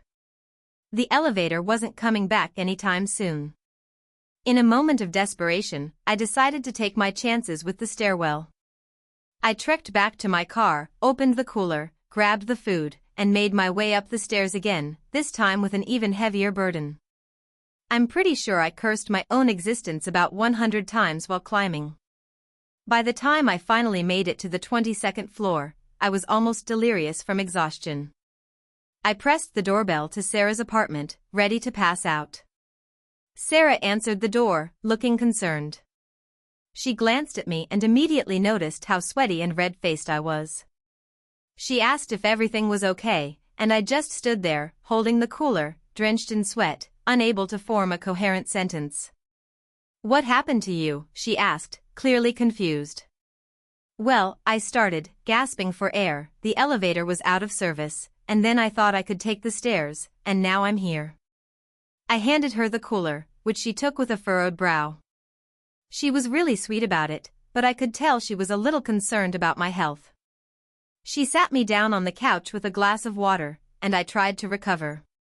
We laughed about how ridiculous the whole situation was, and despite everything, we ended up having a great night. The food wasn't nearly as warm as I had hoped, but it was still good. The dessert was, surprisingly, still cool enough to enjoy. We ate, talked, and laughed, and I spent the entire evening just appreciating her patience and understanding. Even though the dinner wasn't perfect, it was memorable. At the end of the night, she gave me a hug and told me how much she appreciated the effort I had put in. I was so exhausted, but I felt so grateful for her understanding. Looking back on it, I realized that I should have just trusted the process and avoided all that unnecessary drama. But, in the end, I did get the girl and I got a hilarious, memorable story out of it. I'll just make sure the next romantic dinner includes fewer stairs, more reliable elevators, and maybe a little less overambition. So, yeah. TIFU by trying to impress my girlfriend with a fancy dinner and ended up getting us both stuck in the elevator for hours. Not my finest moment, but hey, I learned some important lessons, like always checking the elevator before you load up a cooler with dinner. TIFU by trying to impress my girlfriend with a surprise dinner and almost burning down my apartment.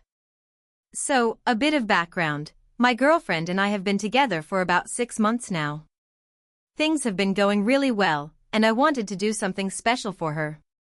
She's always so thoughtful and loving, and I felt like I could do something to return the favor. One of her favorite things in the world is cooking, and she's been talking about how much she loves the idea of a home-cooked meal, especially when it's something really fancy. She often says, there's nothing more romantic than a man cooking dinner for his girl. With that in mind, I decided that I would prepare a fancy 3-course meal for her. I'm not a bad cook, mostly because I know how to follow a recipe. I've cooked a few basic meals for myself, but nothing really extravagant.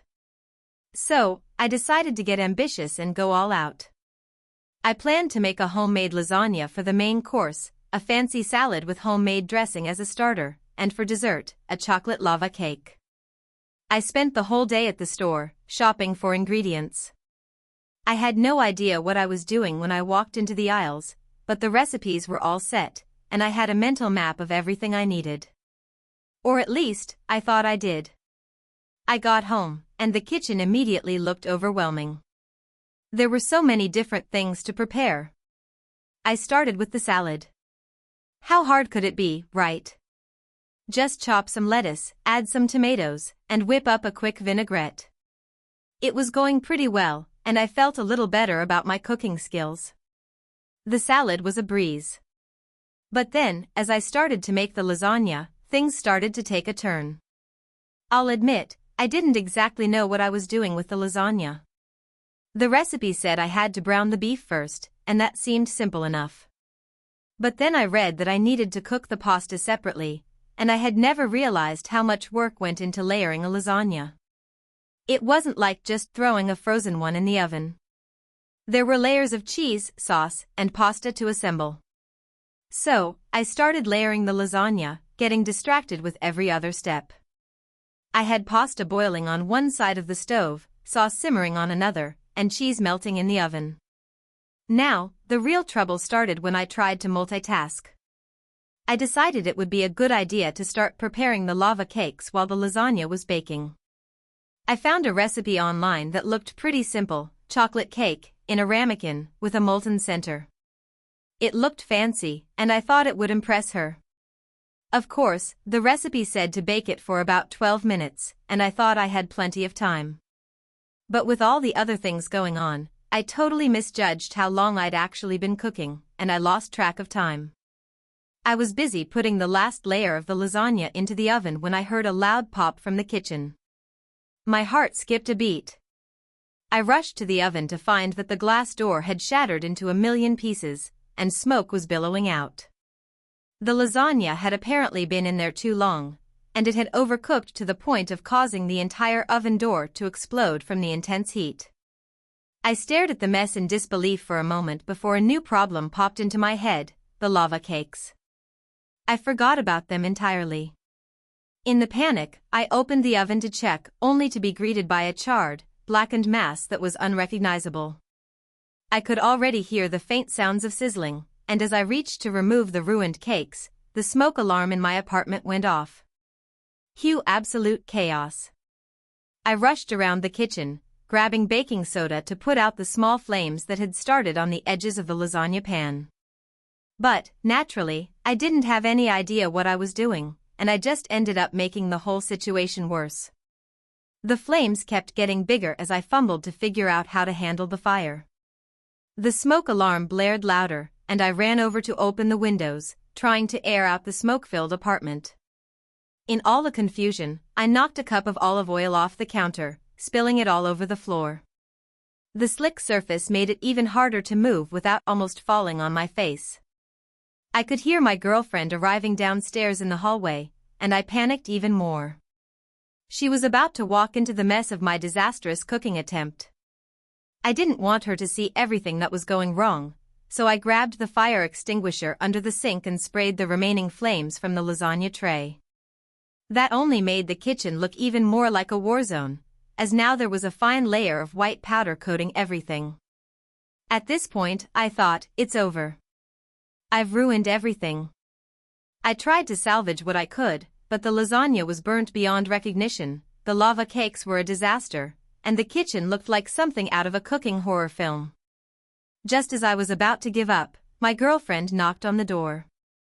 My heart sank, but I forced a smile and opened it. She stepped inside, taking a deep breath. "It smells like something's burning?" she asked with a confused look. I gave a nervous laugh, then gestured to the kitchen. "Yeah, I wanted to surprise you with dinner, but, as you can see, it didn't go exactly as planned." Her eyes widened as she took in the wreckage. The smell of charred food, smoke, and fire extinguisher powder was overpowering, and she tried not to laugh. "Babe, what happened?" she asked. I explained everything as best as I could, telling her about my grand plan to cook the fancy dinner, the lasagna, the lava cakes, and everything that went wrong. She tried to stifle her laughter, but it was clear she found it all hilarious. I could tell she appreciated the effort, but also realized how much of a disaster it was. In the end, we ended up ordering pizza, sitting on the floor, and laughing about the absurdity of the situation. She promised me that next time, she'd cook, and we'd both just enjoy a casual night in together. Despite the disaster, it turned out to be a memorable evening, but man, I'm still embarrassed every time I think about how badly I messed it up.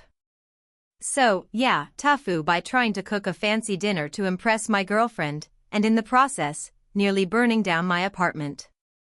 But hey, at least we got some good pizza out of it, and I learned that my cooking skills need a lot of work.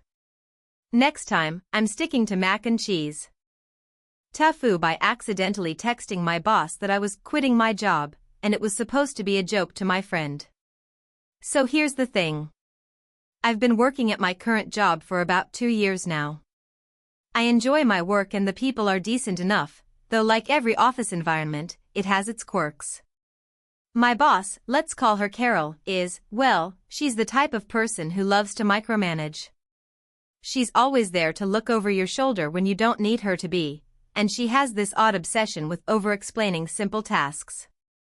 At first, I thought I could ignore it, but over time, it really started to get under my skin. Anyway, last Friday, I was feeling especially frustrated. It had been one of those weeks where nothing seemed to go right. My to-do list was a mile long. Carol had sent me 5 emails before lunch, each with a single-sentence task or reminder that could have been handled in a single conversation, and, on top of that, I hadn't had a good night's sleep in days. So, naturally, I decided I needed to vent. I texted my best friend, Mike, to blow off some steam.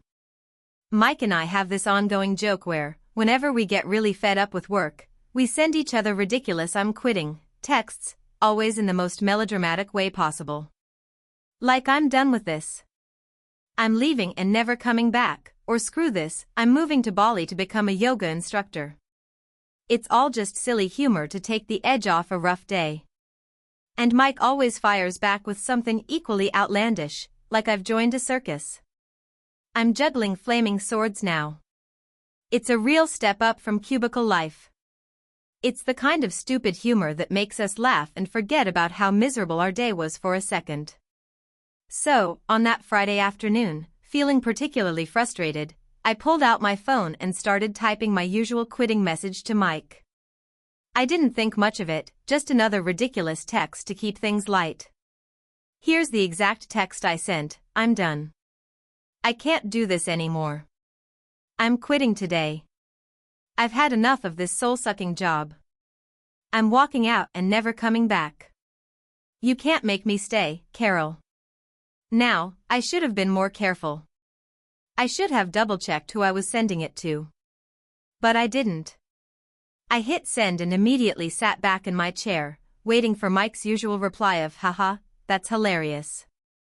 Instead, my phone buzzed in a way that was very different from Mike's usual responses. It was an email notification from my work account. The subject line: "Your resignation from the company." I froze. I looked at the notification. Then, I looked at my phone. It took me a few seconds to put it all together. I had sent that message to Carol, my boss. The person I had just told I was quitting in a moment of dumb venting. At first, I was sure it was some kind of mistake. Maybe my phone glitched and sent it to the wrong person. But no, I quickly opened my messaging app to confirm. Sure enough, there it was. Right there in the message thread, my text to Carol, reading "I'm done. I can't do this anymore. I'm quitting today. I've had enough of this soul-sucking job. I'm walking out and never coming back. You can't make me stay, Carol." I panicked. The sweat started pouring down my back as I tried to figure out what to do. My first instinct was to call Carol and explain. But what could I say? "Hey, sorry, I was just messing around with my friend and accidentally sent you a text that sounded like I was quitting. My bad." That seemed not great. I could already imagine the awkward silence on the other end of the phone. Not to mention the fact that this could seriously damage my relationship with her. Then, I thought maybe I could just send her a follow-up message to clarify. But I quickly realized that would make it worse. Anything I sent now would just confirm how weird and unprofessional this was. So, I opted for the only logical course of action. I froze in sheer panic and stared at my phone, hoping the world would just end and take all my problems with it. After about 10 minutes of staring blankly at my phone, trying and failing to come up with a decent explanation, I got a reply from Carol. My heart sank. It read, "Please come to my office ASAP. We need to talk." I stood up from my desk like a man walking to his execution, heart pounding. I had no idea what I was going to say to her, but I knew this was bad. I walked to her office, knocking lightly on the door, and heard her call me in. I stepped inside, and there she was, sitting at her desk with the most confused and slightly amused look on her face. "So, what's this I hear about you quitting?" she asked, with a slight smirk. I opened my mouth, then closed it again. I was trying to think of something clever, something that would make this whole thing seem like a joke, but nothing came to mind. I was trapped. I didn't mean that. It was a joke. I sent that message to a friend. I was just venting. It wasn't serious, I stammered. Carol raised an eyebrow. Really? Because it sounded pretty serious. I could feel my face turning bright red. This was it. My career was over. "I swear, Carol, it wasn't serious," I continued. "I was just joking with my friend. I didn't mean to send it to you. It was supposed to be a dumb joke, but I messed up and, well, it went to you instead." There was a long pause. Carol just stared at me. My heart was racing, and I could feel sweat dripping down my back. Then, to my surprise, she let out a laugh. "You know," she said, "you have a weird sense of humor. I don't know if I should be mad or just impressed by your ability to mess things up so spectacularly." I blinked. Was this really happening? "I guess," she continued, "since you're here, you might as well take a seat. We should talk about your job performance. But don't worry. You're not fired. Just don't make a habit of texting your boss that you're quitting, okay?" I sat down in the chair across from her, still in shock. We spent the next half hour talking about my performance, but honestly, I couldn't focus. My brain was still stuck on the fact that I had almost destroyed my career with a dumb joke text. In the end, Carol didn't fire me. She actually seemed kind of amused by the whole thing, which was unexpected. She even told me to work on my communication skills, fair enough, and that maybe I should lay off the quitting jokes for a while. I left her office feeling like I had narrowly dodged a bullet. But I couldn't shake the feeling that my life would be full of awkward moments for a long time to come. From now on, I'm triple-checking who I send my texts to. Lesson learned: never vent to your friend with a quitting text when your boss has the same first name. Ever. TLDR, accidentally sent my "I'm quitting" joke text to my boss instead of my friend, almost got fired, but somehow survived with only a stern talking to. Never joke about quitting via text again. TIFU by pretending to be a dog trainer for a weekend to impress a girl, and ending up in a full-blown disaster involving 3 untrained dogs, an angry mob, and a massive lawsuit. So, here's the deal. I'm a 29-year-old guy who's always been kind of average.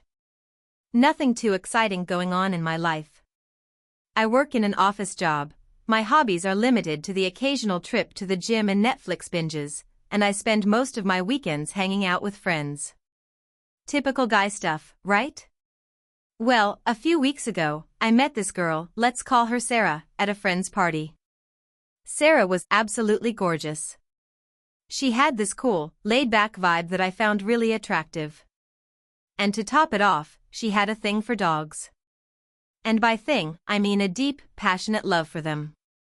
She had 3 of her own, let's call them Max, Bella, and Luna. I, on the other hand, have 0 experience with dogs.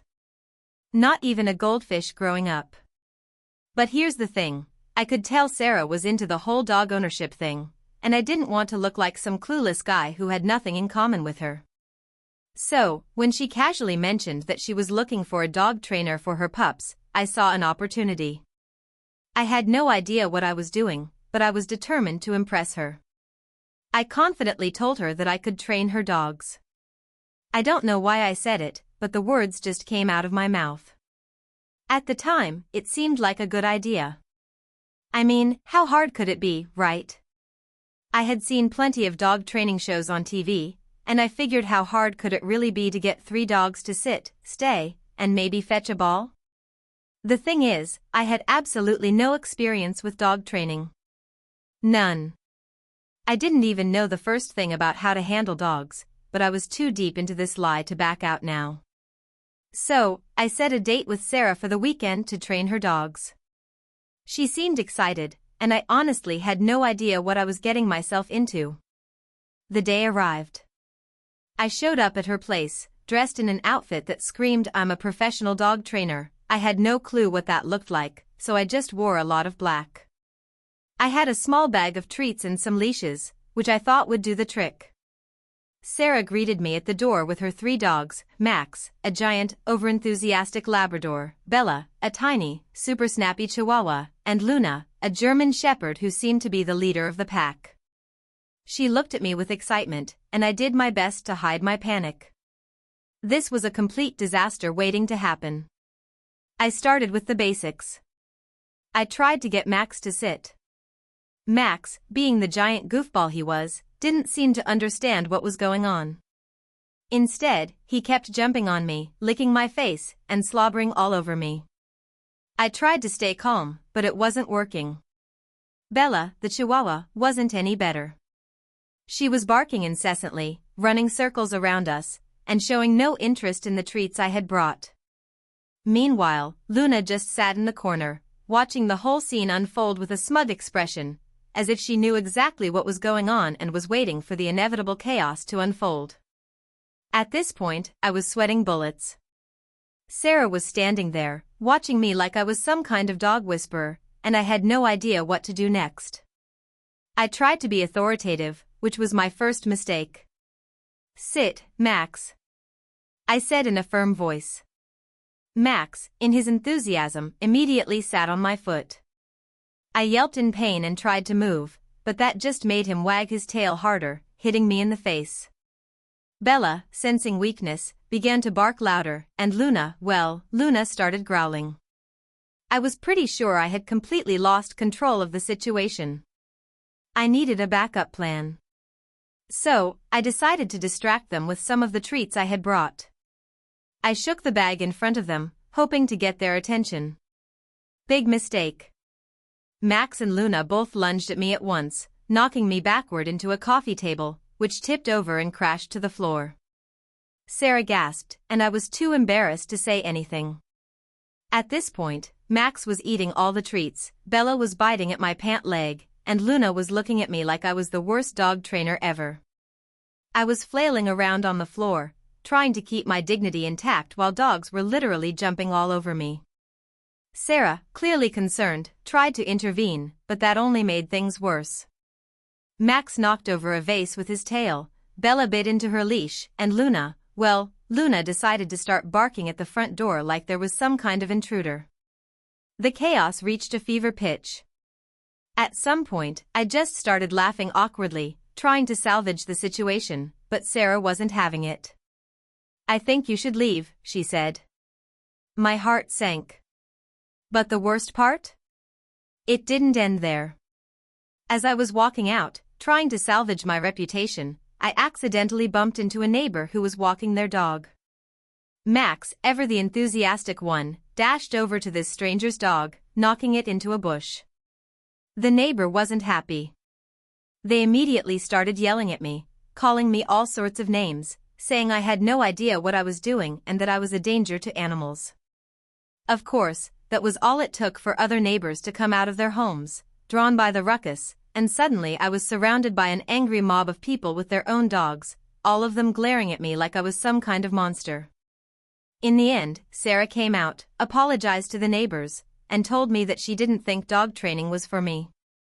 I left her house feeling defeated. Fast forward a few days, and I got a letter from the neighbor whose dog I had knocked into a bush. They were suing me for negligence and emotional distress to both them and their dog. I had to pay a small settlement to avoid further legal action. To make matters worse, Sarah had completely ghosted me. I tried texting her, but she never responded. Lesson learned. If you're trying to impress someone, don't pretend to be an expert in something you know absolutely nothing about. I definitely won't be trying to train any more dogs in the future, and I might even consider taking a few lessons myself, if I can ever live down the embarrassment of that day. So yeah, that's how I pretended to be a dog trainer for a weekend and ended up getting sued and losing a potential girlfriend all in one fell swoop. Fun times. Thank you for watching until the end. If you enjoyed this video, don't forget to like and subscribe to the channel so you won't miss new videos. Also, leave a comment, I'd love to hear your thoughts. Your support and engagement mean a lot to me. See you in the next video.